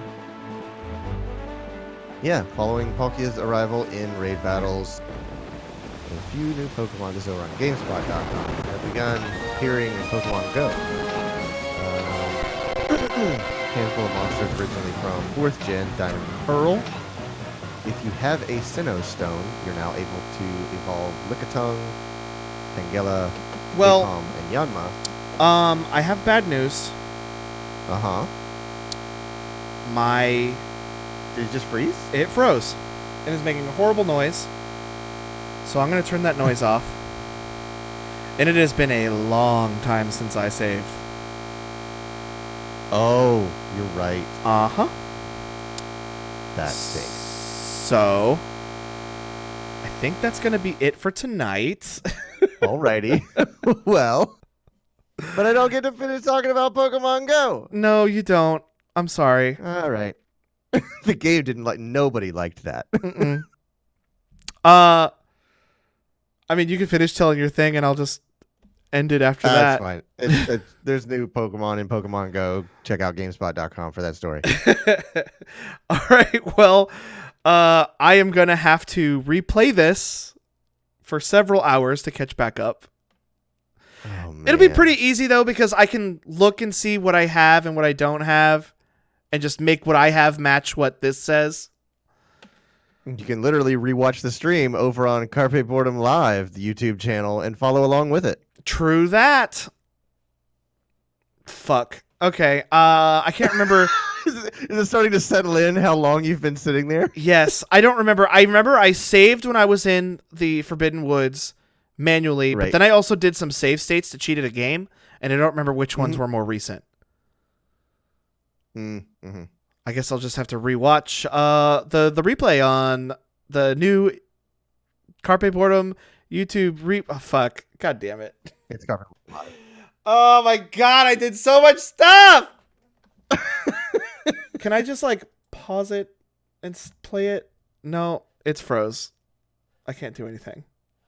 That's a hard crash. Thank you to everyone and everyone. I said it bad. Thank you to anyone and everyone for watching. This has been Wind Waker Randomized. I don't know if I'm going to do this again. This might be it. This might be it. It's up to you. I'll figure it out. You'll know on Monday. We'll always have this frame of this boss battle to call back. You drawing back your bow in anticipation of landing a death blow. No, I was not close to beating this boss yet. I know. There's a dozen eyes on this thing. You haven't of course, I picked the Octo with the most eyes on it to be my first one to fight. It's a lot easier with the boomerang, but of course, follow us on Twitter, where we post daily and weekly updates about what we're playing on that night on twitch.tv/Carpe Boredom. We also have a Snapchat and Instagram that you can follow for more behind-the-scenes content. Be sure to join our other board. Is it our board members or the other board members? The other board members is fine. Go check out our Discord so you can join the other board members and chat about how great this freeze was. They call me Mr. Freeze. I'm so disappointed.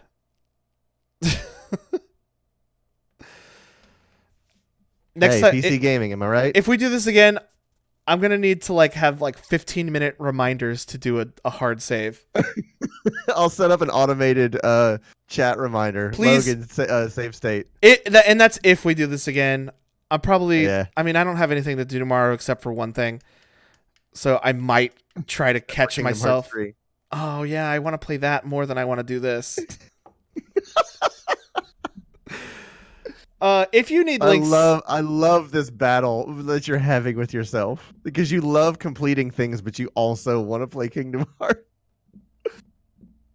if you need links to any of our social medias, go to carpeboredom.com. I'll have links to everything on there. Check out our YouTube where we post new videos every Monday, and our other YouTube where we post replays of our 24 hours ago stream that we did.